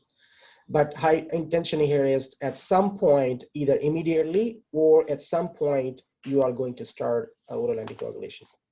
If it is a non-cardioembolic, that means you have to now look at the vasculature first. But you are safe to load this patient with aspirin and Plavix. And this is a patient which is given a dual antiplatelet therapy for 3 weeks. The non-cardioembolic patients were completely excluded from these trials, which showed dual antiplatelet therapy. So many a times what I hear is that this is a high-risk TIA, let's give dual antiplatelet therapy. It's not every high-risk TIA. It's only high-risk TIA of non-cardioembolic etiology, which needs dual antiplatelet therapy. Now, if you don't have, or you do not know, based on the available information, that this is a cardioembolic or non-cardioembolic, you can treat this as non-cardioembolic till you confirm a high-risk cardioembolic source. So say, the EKG is normal, the pulse is normal, and you do the CTA and there is no carotid disease. So you can, because at this point you haven't done prolonged cardiac monitoring, so you can treat this as, and otherwise it is high-risk TIA because it is speech, motor, and is, patient is diabetic. So you can treat as a non-cardioembolic. So the other way of saying this is every TIA could potentially be treated as non-cardioembolic TIA unless you have evidence which is contrary. Now, if you have a clear evidence of cardioembolic TIA, there is absolutely no reason for you to give dual antiplatelet therapy. You can directly start the patient on oral anticoagulation, again, depending upon multiple variables, whether this was a TIA or a stroke, if stroke, how severe the deficit is, how big the stroke is there any hemorrhagic transformation. And for the non-cardioembolic, and this is why I'm talking about the best case scenario, patient presents with TIA, no brain damage, no hemorrhage, start immediately on any of the NOAC. And if it is non-cardioembolic, you load the patient with 160 aspirin and 600 of Plavix, followed by 81 and 75 for 3 weeks, followed by monotherapy going forward. And also initiate high-dose statins. You can initiate in both the cases because high-dose statins improves outcomes in patients with cardioembolic as well as non-cardioembolic stroke, more so in the later, especially if they have large vessel atherosclerosis. Because a high-dose statin kind of stabilizes the block, while the low-dose statin is mainly for the cholesterol control. So many times, many physicians, they are kind of hesitant to put the patient on high-dose statin because the lipid is controlled. But the intention here is not a lipid control. The intention here is to stabilize the block, which happens at a much higher doses, which shows the pleiotropic effect rather than the cholesterol loading property, which is a much lower doses. And then depending upon what the CTA shows, it could be a carotid stenosis. And if there is, then you go for the urgent carotid revascularization. If none, then you can basically switch the patient to single therapy after 3 weeks and continue your workup for the cardioembolic etiology, if not already done. So this is probably a very practical, very simple etiology-based approach, dividing into cardioembolic versus non-cardioembolic etiology. So when we look at the patient, so patient comes with the transient symptom. Again, the question here is have the symptom resolved? If yes, it is TIA, possible TIA, because you might still see a stroke. I wouldn't say possible TIA, it could be a TIA or a minor stroke, depending on what the CT shows. And if it is a persistent symptom, you're talking about the stroke. And similar to what we do in stroke, the same thing which we, the similar thing which we do for a TIA, that is it a stroke or a mimic? Is it a TIA or a mimic? If it is a TIA, it is ischemic or hemorrhagic. Now, why I wrote hemorrhagic is sometimes patient with intracerebral hemorrhage can present with a transient neurological symptom. And one of the entity which is well known is called TFNAs, which is transient focal neurological attacks. This is seen in patients with cerebral amyloid angiopathy where there's a surface bleeding.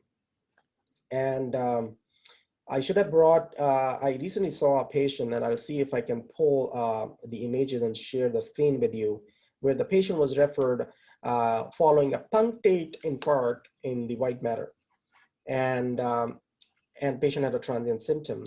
And we did an MRI with the gradient imaging, which shows extensive superficial siderosis and cerebral microbleeds.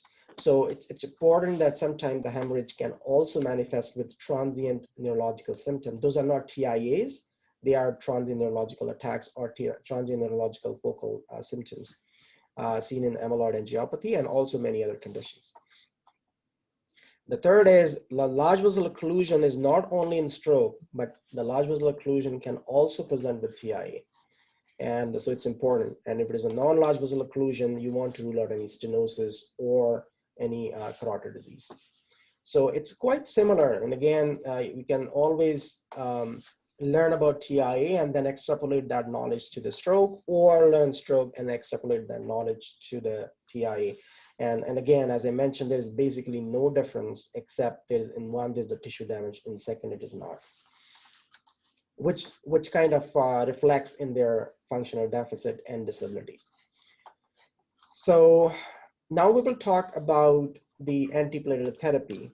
Now these are the studies which showed that if you have immediate access or very timely access to a comprehensive care following a TIA, you can really drop the risk of stroke dramatically. And nothing extraordinary was done. It was just initiating a monotherapy, not even dual. And we will talk about the dual later. Just seeing the patient in a timely fashion initiating single antiplatelet therapy, starting statin, controlling blood pressure, advising smoking cessation, and doing carotid revascularization when needed. So it was basically a very simple approach, and it reduced the risk of stroke by 80%. So by just doing things in the right sequence, in the right time, itself produces a huge benefit to the patient. So following this, there was global efforts to kind of initiate stroke prevention clinic services. So these were one of the early studies which kind of led to development of stroke prevention clinics globally. And now the second was, well, you have done 80% reduction, but there's still a 20% residual. So can you further reduce the risk? So instead of just adding aspirin, you can do dual, and these are the different trials. This was actually a single antiplatelet trial, which is ticagrelor versus aspirin, which was a Socrates trial. But if you see, there was a subgroup analysis of that trial, which shows if the person took aspirin in the previous 7 days, then adding ticagrelor really reduced the risk. So it was kind of a theme of dual in a patient who was on monotherapy trial. And now we know that there are at least 3 different trials available to tell us that dual antiplatelet therapy is the way to go. So we have the CHANCE trial, which was a Chinese trial, and then there was a North American trial with some European and I think Australian centers too, which was the POINT trial, and THALES trial, which compared ticagrelor aspirin with aspirin alone. And again, all the trials basically show the same thing. Once you do dual antiplatelet therapy, the risk further reduces. And now this is quite in contrast with the previous trials, like Charisma trial or other trials, which used dual antiplatelet therapy in the past and showed harm. Now there are 2 major differences. These trials are specifically assessing patients very early after TIA. And while in the previous trials, which showed harm, patients were enrolled several months after their acute stroke. And if you see, most of the stroke risk is front-loaded. And if you're starting the patient on dual after 6 months, I think most of the harm is already done. And patient is quite stable by this time. So there's no benefit of adding dual at this point. The second difference is that was a garden variety of patients, like, patient with coronary artery, stable coronary artery disease, previous stroke, all clubbed to the previous peripheral artery disease. While these are the patients with ischemic stroke or minor ischemic stroke or TIA. So it's a selected patient group and very early. And again, it was a short-term dual antiplatelet, not long-term, because if you see in POINT at 3 months, there was increase in the risk. So only if you reduce the shrink to 3 to 4 weeks, you really get a robust benefit without much harm. Once you go beyond 4 weeks, you start to get more harm, like more bleeding complication, which is cumulative.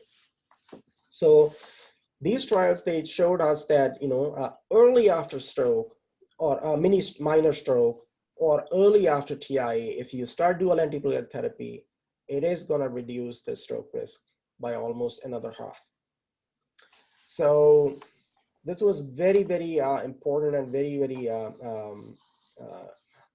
I would say, groundbreaking because in the past, the TIA was taken very lightly and in a very slow fashion. And after this, everybody is kind of, it's very clear what's the right strategy here in terms of the antithrombotics. Same for the anticoagulation, but if you see, we know that anticoagulation works, but these all trials, they excluded patients who had recent stroke. And therefore, they do not address whether the early anticoagulation is useful and safe. I think given the overall evidence, there is no question about usefulness. I think there is efficacy, no question about it. The point here is it safe to give anticoagulation early after TIA or stroke? And there was an interesting study published in JAMA Neurology, where they compared rivaroxaban with warfarin within the first 5 days following a mild stroke. And what was done is that they did a baseline MRI and a follow-up MRI and gave these patients rivaroxaban versus warfarin early after their stroke. So, and median time to starting the medication was about 2 days. And what was seen at 30 days MRI, which was done, there was no difference in the rate of hemorrhages.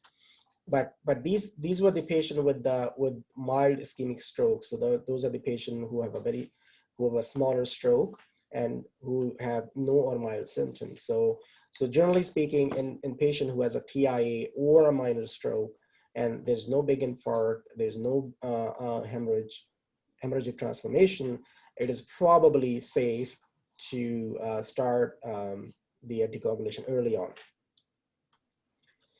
All right, so the next session is on the best practice recommendation. So we will probably take a break here. And again, if anybody has any question, I'll be happy to answer that. Hi, Dr. Singh, it's Sue. I have a question that's come up I'd like to ask you before we take our break. Yeah. Could you clarify who needs a carotid Doppler after TIA and mild moderate carotid disease if they're being seen in the secondary prevention clinic? Right. So now I'm not sure if the patient has already had any additional vascular imaging or that the Doppler was the only test which was done. I presume Doppler is the only test done. Now, again, as I mentioned, I'm not a big fan of Doppler imaging, again, because it gives a very limited assessment of overall cerebral vasculature. But if it is done, my practice is to limit Doppler only to a very select group of patients, one where there is absolute contraindication or a significant contraindication for a CT or an MRA.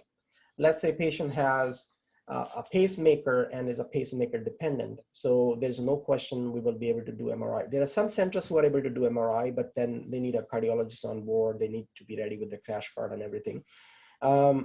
So at our center, we don't do it. So patient with the pacemaker and who are pacemaker dependent, MRA is out of question.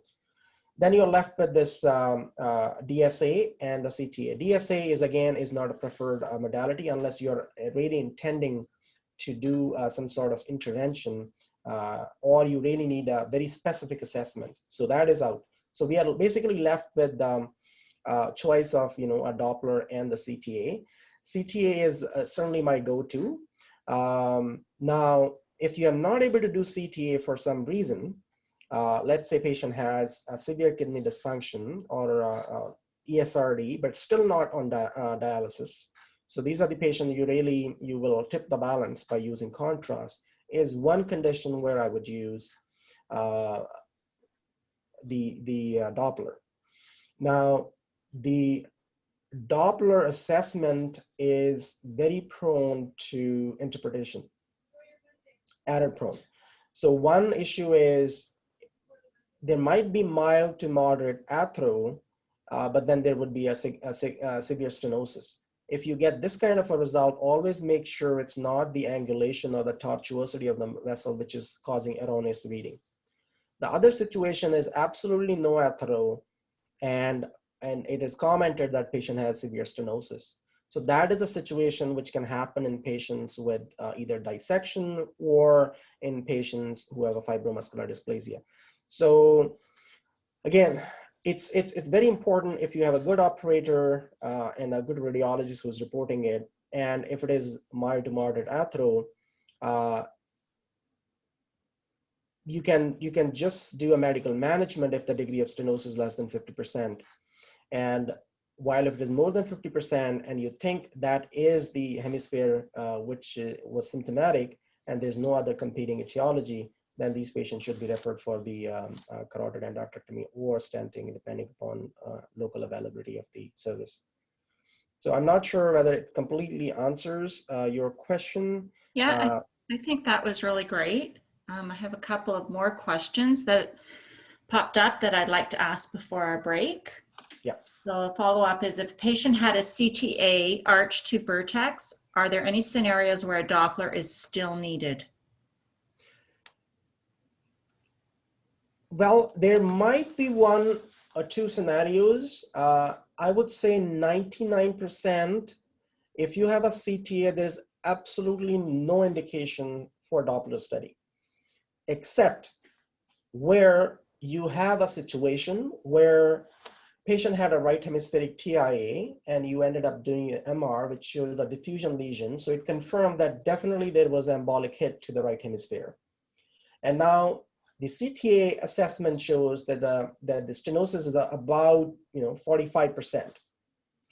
And you did a cardiac investigation, nothing is positive. You did the prolonged cardiac monitoring, which is also negative.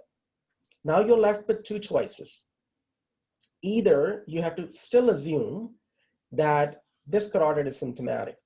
So you want a second modality to kind of assess the degree of stenosis.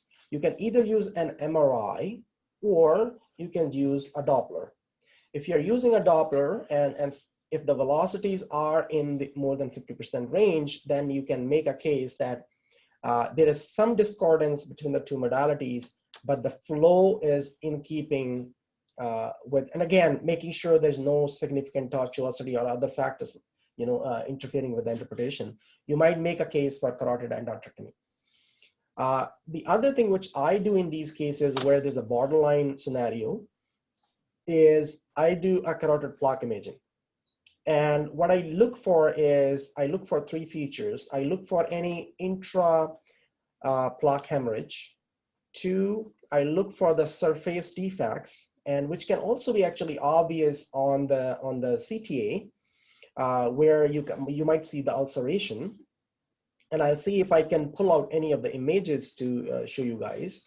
The third is we look for any superimposed thrombus. And again, oftentimes it is obvious on the CTA as an intraluminal defect where it's attached to the surface of the plaque, but it has a free floating end.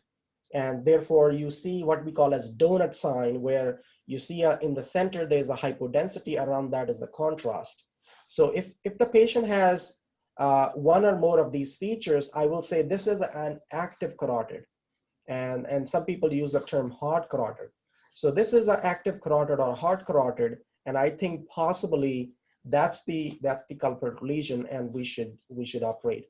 Now the same things can be seen on Doppler, but unfortunately, you really need a very good operator or a very good radiologist to comment on these. So you can see intraplaque hemorrhage, which is seen as a hypoechoic area in the plaque. You can see a surface defects where you can you can go to the gray mode, and you can see if there's any surface ulceration. And three, you can look at the superimposed thrombus, which can also be seen easily on the carotid Doppler. So yes, answer is we can certainly do, but this is generally when we are not, the stenosis is borderline and things are not very clear, or patient has atrial fibrillation and also has 60% stenosis where you're not sure whether this is really active or not. So these are the cases where you want to do this additional investigation to kind of add certainty or provide a second modality look on that CTA finding. Great, thank you. One last question before we go to break, if that's okay with you, Dr. Singh? Yeah, absolutely. So the question is, should you delay anticoagulation in minor stroke if you see a microbleed on MRI and CCT is normal? Yeah, great question. Not mine, but thank you. No, this is that is kind of a tricky approach here, in terms of how to manage within the microbleeds.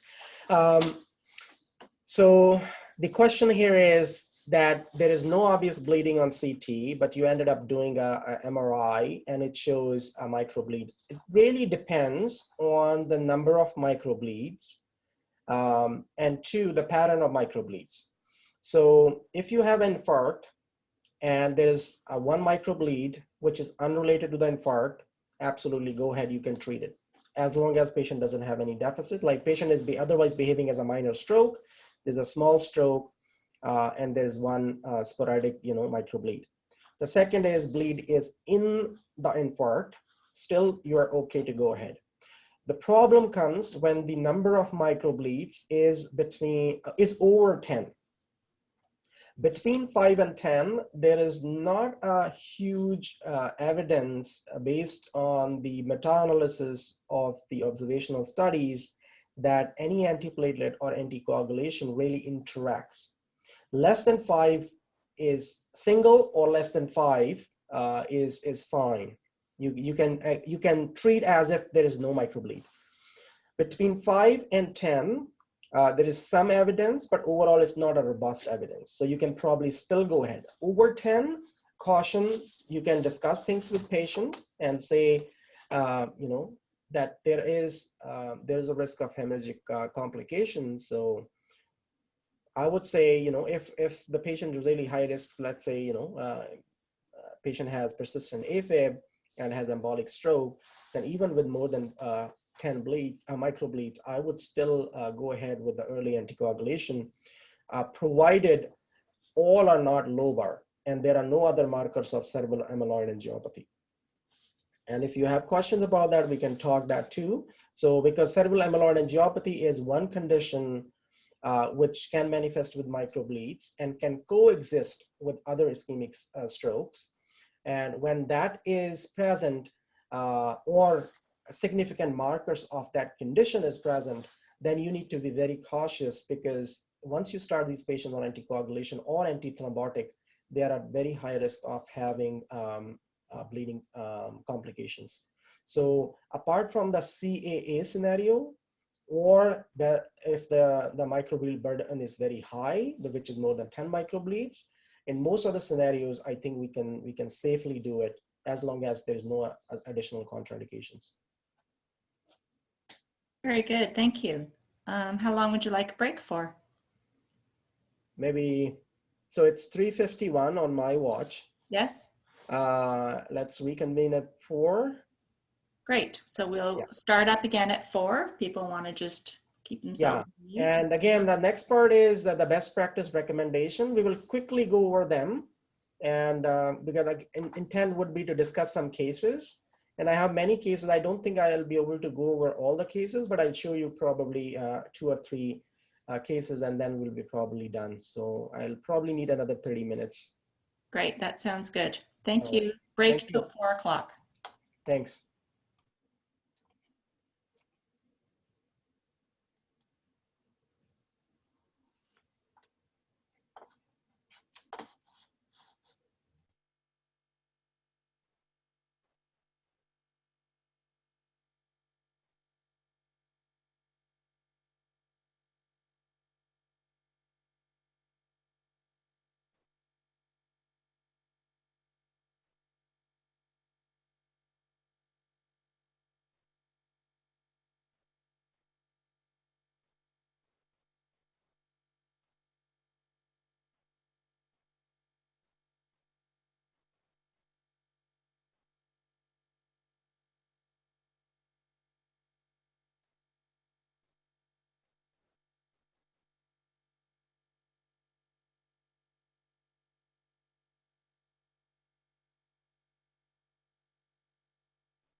Hi, everyone. So it looks like it's 4 o'clock. If you wanted to get going again, Dr. Singh, that would be great. You just need to unmute.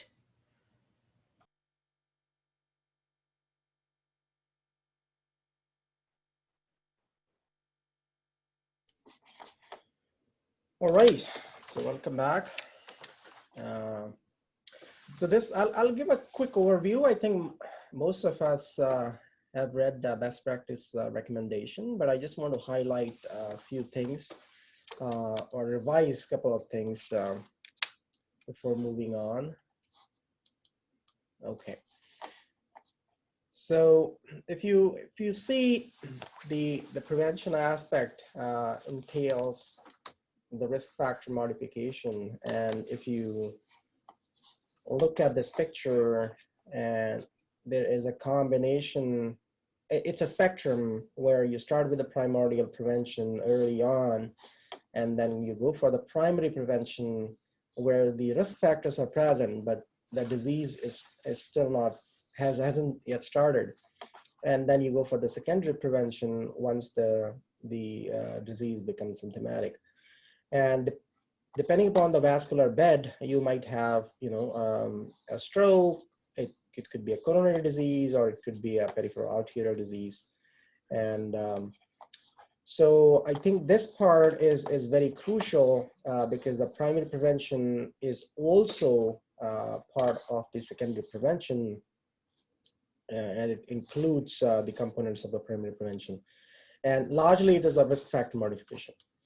And we talked about antiplatelet therapy, and now we know that it's initial dual followed by single. As far as the single therapy is concerned, you can use either aspirin, clopidogrel, or a combination of aspirin with dipyridamole, which at some places is not available. And long-term dual antiplatelet therapy is generally not recommended unless there is a cardinal indication. So for the TIA patient or minor stroke patient, it's an early dual and then followed by monotherapy. Second part is the anticoagulation, and again, either warfarin or any of the DUOC is reasonable. They are equally effective. There might be some better safety offered by one of these DUOCs, and again, it depends on your preference and which data you believe in more, or there are some subgroups in different trials which could help you select which is the better medication for that particular patient. But generally, all the DUOCs are considered to be equivalent. Once you move from the heart into the arch atherosclerosis usually needs antiplatelet therapy. There was no efficacy, better efficacy of anticoagulation over antiplatelet therapy in one trial, which was done an ARCH trial. But unfortunately, this trial was terminated prematurely. Therefore, the results are not conclusive, but overall, it shows no difference between warfarin versus dual antiplatelet therapy in patients who have significant arch atherosclerosis. As far as the neck is concerned, for the asymptomatic or remotely symptomatic carotid disease, the carotid intervention could be considered as long as the life expectancy is good, the surgical complication rate is low. But in patients with symptomatic disease, you can operate if the degree of stenosis is over 50%, while if you see here, it is over 60%, while the surgical morbidity and mortality acceptable is up to 6%, while this is a 3% in patients with asymptomatic disease. So that means both the asymptomatic and symptomatic disease could be offered carotid intervention, but it is slightly higher degree of stenosis which is needed, and patient needs to be better in a better shape, and the surgeon needs to be very good before we can consider a treatment for asymptomatic stenosis. While the parameters are more liberal if the patient becomes symptomatic in terms of the degree of stenosis, patient fitness, as well as the surgeon perioperative stroke and death rate. The stenting can be considered in patients where they are not candidate for CEA, both in asymptomatic and symptomatic disease, but more so in the symptomatic disease. Intracranially, now most of the trials so far suggested that the best medical treatment is the way to go, and it's still probably the way to go. But there might be a role for carotid, like intracranial stenting, in a very small subset of patients who remain symptomatic or become recurrently symptomatic despite being on best medical management. And when we say best medical management, it includes antiplatelet therapy, which generally is dual for 90 days. So this is one condition, and that is one reason why I always suggest that you need to have you need to know what is happening intracranially in addition to the carotid, because if you find intracranial stenosis, instead of doing 3 weeks of dual, you can do 3 months of dual. And we have to manage the blood pressure, lipids, and diabetes. And again, there are different targets. Generally, if patient is a diabetic, then blood pressure should be below 130/80, and if it is non-diabetic, below 140/90. LDL level under 1.8, and diabetes, HbA1c under 7 is generally recommended. And other lifestyle patterns, especially smoking cessation, and we will talk quickly on that. So if there's a dissection, you can offer either antiplatelet or anticoagulation. Now, in the past, this was another group apart from cardioembolic group, which was offered anticoagulation, but now it is shown that antiplatelet therapy is as good as anticoagulation. So therefore, this patient could be offered antiplatelet therapy alone. Now, single versus dual depends on many factors, but generally people do a very similar approach as other TIA patient. But if patient really has a stenotic artery, I tend to prefer longer duration dual antiplatelet in these patients too. Then risk factor modification, we know that the sodium intake should be low.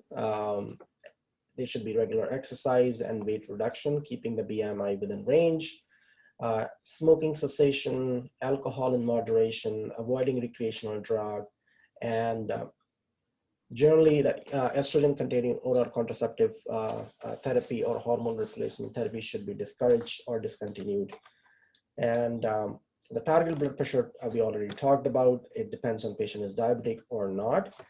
Only the third group I consider here is the patient with a small vessel disease, which has not been very explicit in many of the guidelines, except the best practice where they clearly mention. That is another group where you want the blood pressure to be on the lower side. So if patient has a lacunar stroke, you will follow a diabetes, similar guidelines similar to the diabetes targets.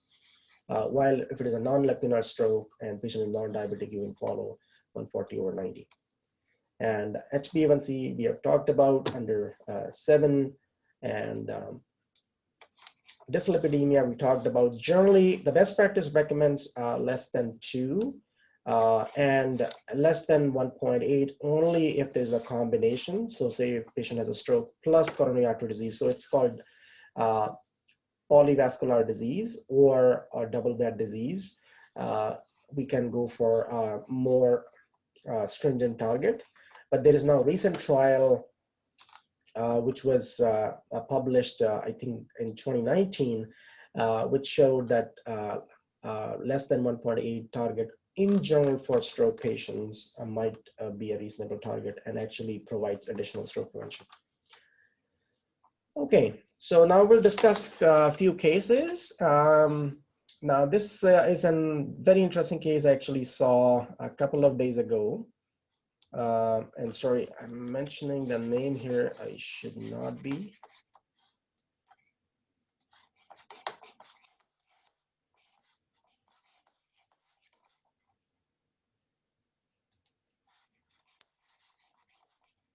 Just give me a moment.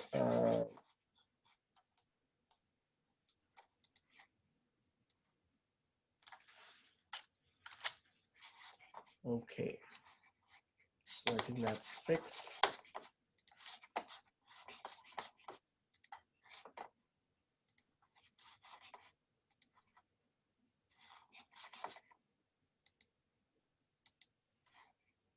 All right.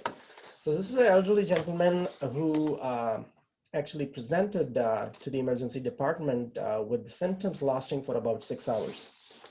And what he says is that he was talking to his brother-in-law at supper at about 7:30. And the next thing he remembers is waking up in the emergency department at about 2 a.m. So he has absolutely no recollection of those 6 hours. Now, generally, if this is a history, we will think if patient had really loss of consciousness or not. But fortunately, family was available and there was collateral history. And what was mentioned was that during this time, this patient was actually talking and walking around without any difficulty, but kept repeating, where was his pill? So there was some perseveration in terms of his language, but otherwise he was speaking, he was walking normally without any focal deficits. Now, what is interesting is the background. He has a previous history of stroke in 2010, which involved his right posterior inferior cerebellar artery. And he has a previous right carotid endarterectomy. He also has coronary artery disease. He also has peripheral artery disease with previous stenting, diabetic, hypertensive, dyslipidemic, has previous history of CLL, has thoracic aortic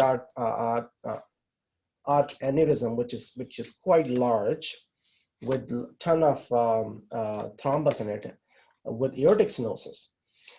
Now, with this background, so this is a polyvascular and polycomorbidity background, where absolutely, if you get that history, the first question is, was this really a TIA? But what is interesting is there was absolutely no focal symptoms. So if you remember the slide which I showed you, this is a scenario which is a non-focal presentation where patient had no lateralizing deficits, but had amnesia as the only manifestation. So if you see, amnesia is not atypical for, and I'll probably go back to that slide which I showed just to highlight that.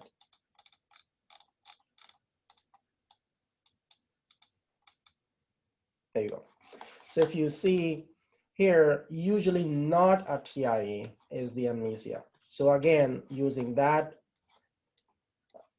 approach, it was felt that this is unlikely a TIA. But the next question is, if it is not a TIA, then what this could be? Now, you don't have a focal symptom, so it is isolated, and patient was not unconscious during this time, so it is isolated amnesia. And because it was transient, so it becomes transient amnesia. Because during this time, patient had global involvement of the memory. So there was a transient global amnesia. So it was a TGA clinically. And what is interesting is these patients, so if you look at the MRI basically showed the previous stroke in the right cerebellum, inferior cerebellum, and there's this punctate diffusion lesion. Now, this could also be seen in patients with stroke, but it is very typical in patients with TGI where the hippocampus has this punctate lesion, diffusion lesion. So despite this significant background, this patient had a classical transient global amnesia. Now what that is, and if you look at the criteria, this is an entity which we still don't fully understand, because this could be a manifestation of a seizure. It could be a manifestation of a stroke, especially involving PCA, and could also be seen in patients with migraine. It's only this marker and the typical history which makes it more likely. And if you look at the criteria, we basically met all the criteria that attacks must be witnessed and information available from a capable observer who was present at the, for most of the attack. So which was his wife as well as other family members. There must be a clear-cut anterograde amnesia. So that meant after the onset of the symptom, there was complete loss of memory. But previous to that, he's able to remember everything what was happening in his previous life. So it was only those memory, those hours which were erased from his memory. Clouding of consciousness, loss of personal identity must be absent. So that means patient should not be unconscious, and patient should be able to tell who the person is. And this is very interesting because when EMS arrived and asked his name and date of birth, and he was able to tell. So that means even during the time when he was having memory impairment, his remote memory was intact. And cognitive impairment limited to amnesia. So there should not be any aphasia or apraxia because he was able to talk normally, understand normally, so there was no additional language impairment. And there should not be no accompanying focal symptoms. So absolutely no facial droop, no focal arm or leg weakness or numbness. And there was no epileptic features. So patient did not have any automatism, no loss of awareness, and attack must resolve within 24 hours. And in our patient, it was about 6 hours. And no history of any active epilepsy or recent head injury. So if you see, it's a very, very textbook TGA. And while from the emerge, this was admitted as a possible TIA. So again, just to highlight that those tables, they certainly help, and we should be aware that how to use that information. So this would be one of the mimic of the TIA. This is another patient, and here the theme is not a non-focal symptom, but rather it's looking at localizing the symptom. So how the localizing symptom really helps us to focus which part to look at and how to diagnose things. So this is an 84-year-old lady. Again, she was seen here in the clinic, and she has a history of coronary artery disease, hypertension, dyslipidemia. And she had this month-and-a-half history of transient episodes of vision loss in her right eye. And each time she tells that it is the right side which gets involved rather than the right eye. And each episode lasts for only a few minutes. And otherwise examination was completely normal except the very subtle field deficit on the right side.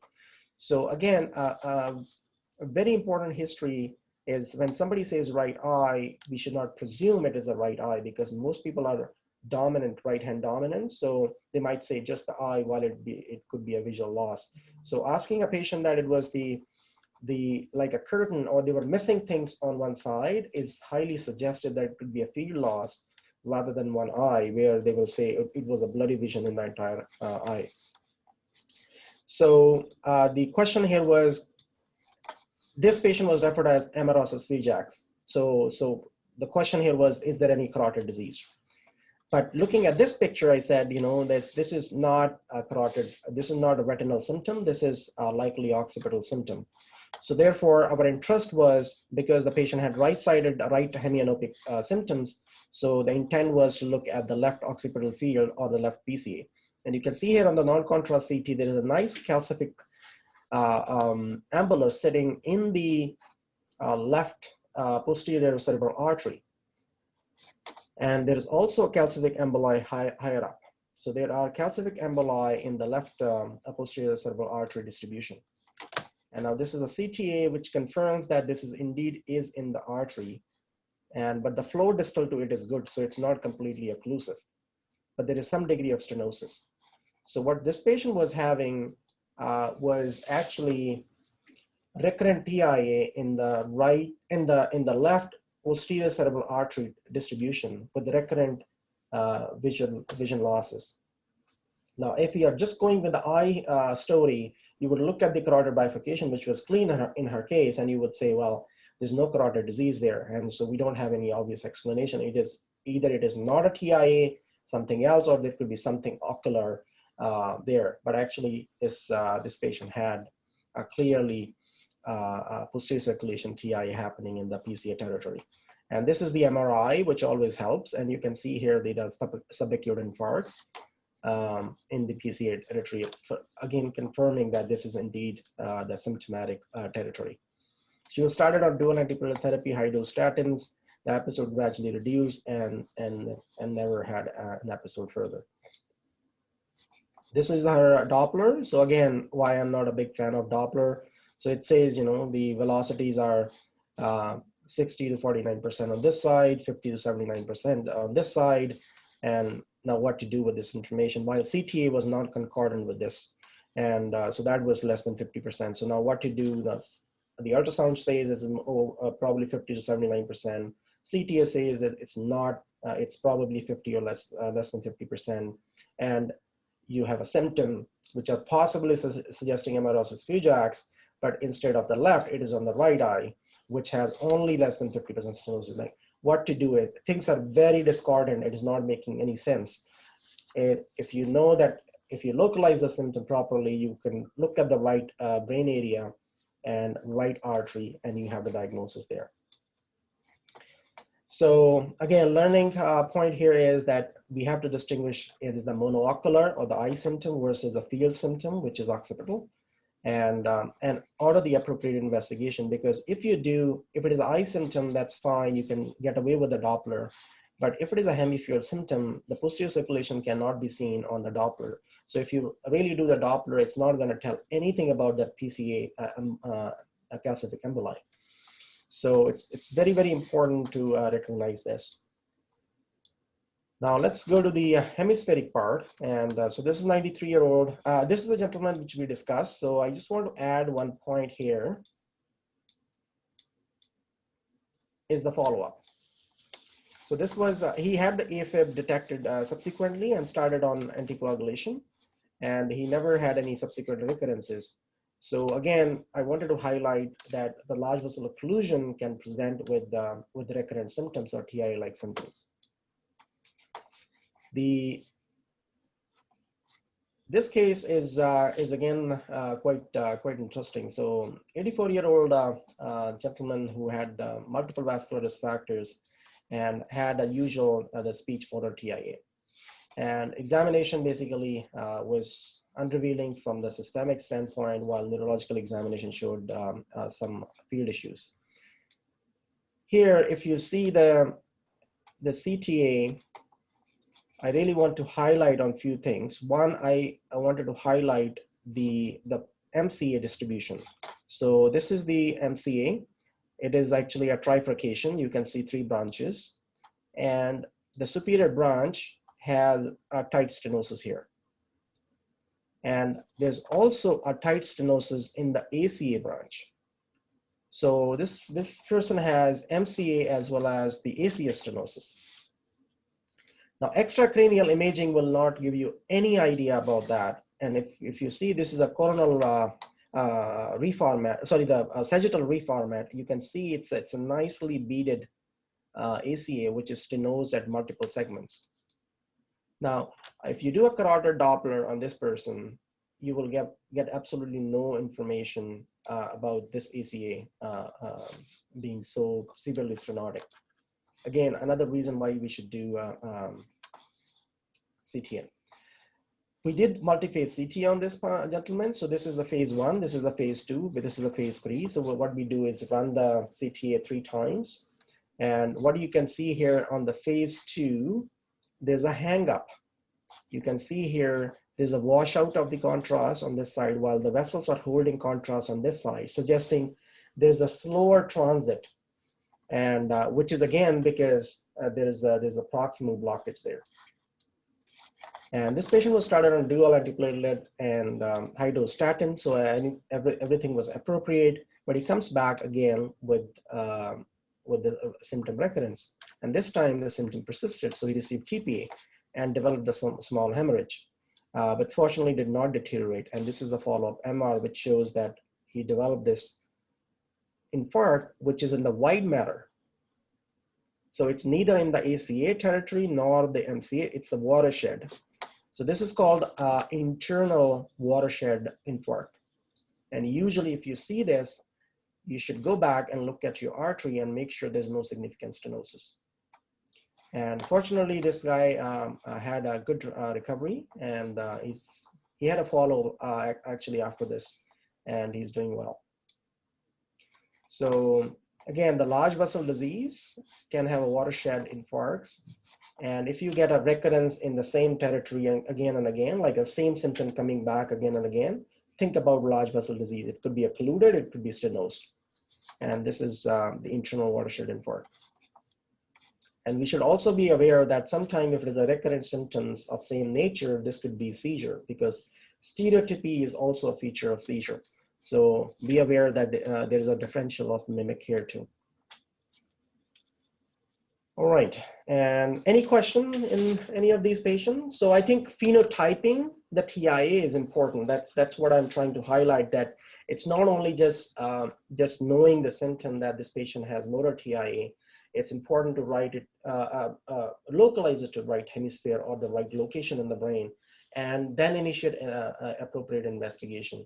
And again, the second theme here is that the cranial imaging is important, because a lot of times it might be the cranial vasculature which is involved alone rather than the extracranial vasculature. Now, this is another interesting gentleman who had, and I think I have presented in my previous TI talk too, so many people might recognize these pictures. So he's a 69-year-old gentleman who's diabetic and had 2 episodes of transient language impairment and right hemiparesis on 2 consecutive days. So usual TIA story. And again, there's no really a red flag here, because it's a language full of right hemiparesis. So it's a definite TIA. Now, examination during the second time, and he was actually attending the clinic, revealed that he was having aphasia, and there was a pronator drift and bilateral motor apraxia. So clear deficit. This is when I was doing my fellowship. And now what is interesting is this, the non-contrast CT shows there is a posterior dominant white matter changes, which is what we call as leukoariosis. The CTA is completely normal with no occlusion. And what is interesting is that CT perfusion shows that there is a posterior dominant perfusion abnormality. There's a hypoperfusion. So the clinical presentation is stroke-like. The perfusion is stroke-like. But what is interesting is this guy had the liver device, the continuous glucose monitoring device, and it showed episode of hypoglycemia. And when we actually reviewed the previous episode of transient symptom, it actually coincided with another episode of similar hypoglycemia. So what was done? We just reduced his insulin doses, and after that, there was no subsequent recurrence of symptoms. So again, the theme here is that although it was definite TIA, imaging also was quite suggestive, but sometimes checking a glucose might make sense. Now, this is not a common presentation of hypoglycemia, because usually that presents with a non-focal symptom. All the metabolic stuff is non-focal, but this was unusual case, and we proved it by adjusting and following the patient and demonstrating that there was no further episodes of hypoglycemia, nor there were episodes of transient symptoms. Now, if there's interest, I can keep going, but I think it's 4:30. There are many cases which I have here, and everybody is kind of welcome to discuss and bring their cases. I think this might be another reason you guys should attend stroke rounds. So we have regional stroke rounds every Tuesday between 7 and 8, and we talk about these cases every time. And we discuss the imaging. We have the clinical presentation. So it might be quite interesting to bring your cases and discuss and get some different perspective. So if you want, I can show one more, which is another commonly missed scenario, and then we will probably stop. So this is a case which we should always. Is there a question? Just one moment, Dr. Singh. Was somebody trying to ask a question? Yeah, I was wondering if I can just ask a question about the case, not the last case, but the case before. Yep. So the case before, you showed that the patient had 2 kind of stenosis intracranially, Yes. and then went on to have a watershed infarct. Yes. After being placed on dual antiplatelets. Right. So was there anything that could have been done differently in that situation to prevent the watershed infarct, or was the point of that he should have been referred for those stenosis? I'm just not sure. No, so the intention here was to show that the intracranial imaging will answer your question, because if somebody is coming with a recurrent symptom and you do a Doppler and do not order the intracranial imaging, the general rule is in neurology is if you have One, then there is any possibility, like the clot might come from the heart, it might be carotid, it might be, you know, small vessel. If you get 2 episodes of very similar symptom, then it is highly likely that there is a fixed arterial stenosis somewhere. And if you have preference for doing only Dopplers, then you will do the Doppler and it will show that the carotid artery is patent. And you might say, well, it might be then cardioembolic. But the answer lies intracranially. And so we should certainly do a arch to vertex CTA in all patients with the TIA. The other thing which might highlight this case is that although we think that the dual antiplatelet therapy with the high dose statin and following the, you know, best medical management might be able to prevent, not in all cases. And but unfortunately, this patient is not a good candidate for stenting, because most of the stenting could be done in the proximal NCA or the ICA. So there is nothing much we could have done differently. This patient was started on appropriate medication. So, but unfortunately, he ended up developing hemodynamic stroke. These are the cases which might suggest us that, you know, we should be a bit cautious in discharging these patients early on, because they might have hemodynamic alterations. So these are the patients you might admit, hydrate them, keep them flat for, say, you know, 12 hours or so before discharging, because the second stroke happened, second event happened quite early on after the first one, because patient went home after seeing us in the clinic. So one is always do intracranial imaging. 2, the dual antiplatelet therapy cannot prevent all strokes.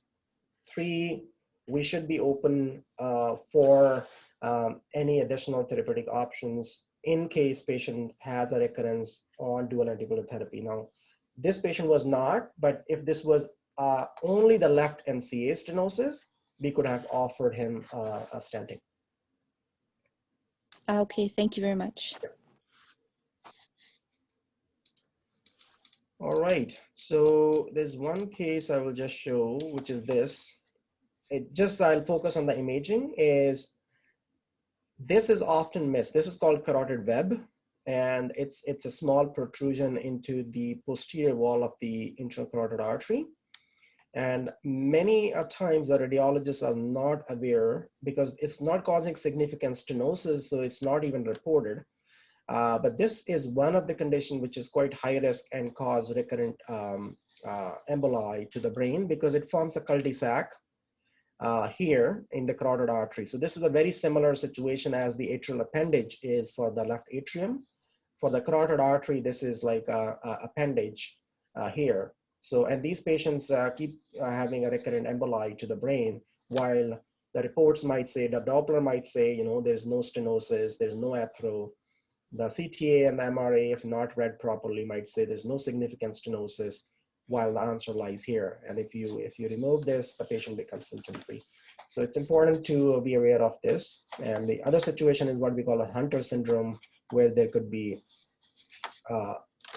stenosis of one of the vertebral artery by the overgrowth of the bone in patients who are elderly. And when they turn their head, they might become dizzy and develop TIA symptoms. So I think I would probably stop here because, as I mentioned, I have many cases in collection here. Any question?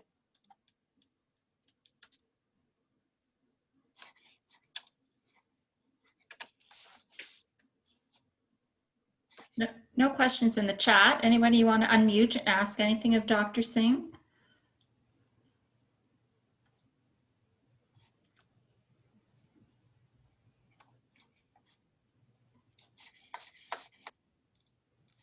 You can still leave the lines open for a couple of questions. Just before people leave, I'll just want to thank you, Dr. Singh, certainly for sharing your expertise this afternoon for all of our participants today. It was excellent, and you really eloquently delivered all of that content. So thank you very much for sharing. Just a reminder for people to fill out their evaluations. That was sent over email this afternoon. Around 2 o'clock in your inbox, you should have had that eval form. So that's important for us to receive. We appreciate feedback and input. But other than that, we'll just stay on for a couple more minutes in case there's questions, final comments, etc.? Yeah, I think one last thing which I did not touch upon is use of a virtual platform for teleconsults, and I think it was mentioned. Sue, that you wanted to address that as well, right? In the stroke prevention clinic, like how we can increase the uptake of the virtual visits. Oh, you're right. Thank you. I didn't catch it the first time. Yes, it was one of the objectives that if there was indications for select patient groups that might be conducive to a virtual visit. Sure. Right. If you want to talk on that? Sure. Yeah. So I just wanted to tell about our practice here. So when the COVID initially started, we were doing a lot of patients on OTN, through OTN, and like a home visit, or those patients was traveling to the studio, but we were trying to avoid that too. Mostly it was the home visit.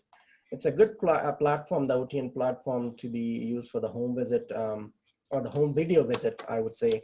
And basically any patient who came to the Emerge and had the imaging done, those are the patients who were eligible for the video, as long as we were happy with the investigations. Now in patients, the other group was, we were able to screen these patients to see if they would really need any investigation, because we know that about a third of patients coming to stroke prevention clinic is about stroke mimics. And they really don't need investigation in most cases. So we were able to kind of reduce the number of CTAs during this time. Now, as far as the follow-up patients are concerned, we are still following up a lot of patients with on telephone, as well as through the home video visits, especially if it is a simple conversation involved, where we are just updating the results. While if it is a complicated a decision, for example, patient needs carotid endarterectomy, and I need to show them the images or discuss things in more detail, or want to reassess them in terms of their deficits, then these patients are brought back. But there's a lot of opportunity here in terms of using these virtual platforms to do a lot of stroke prevention or deliver stroke prevention services through the home video visit or through telephone. So again, it might be a different scenario depending upon how you feel comfortable. But I find that my personal experience is that I'm able to do a fair bit of neurological exam on video itself.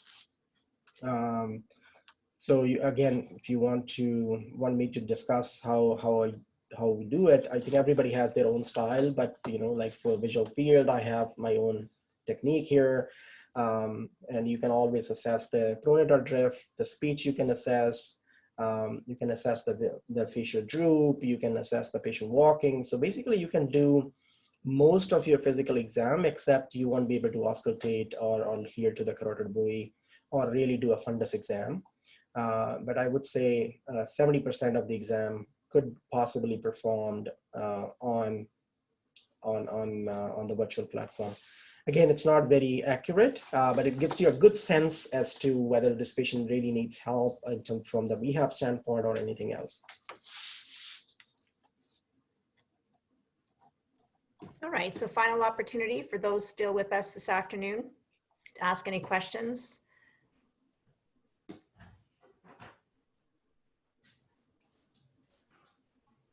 Okay, it's looking like we don't have any more, Dr. Singh, so we'll call the session to a close. Yeah. We'll look forward to the feedback forms. And again, thank you very much, everybody, for participating, and for Dr. Singh for presenting. Thank you. Thank you, everyone. Thanks. Everyone, bye now. Bye.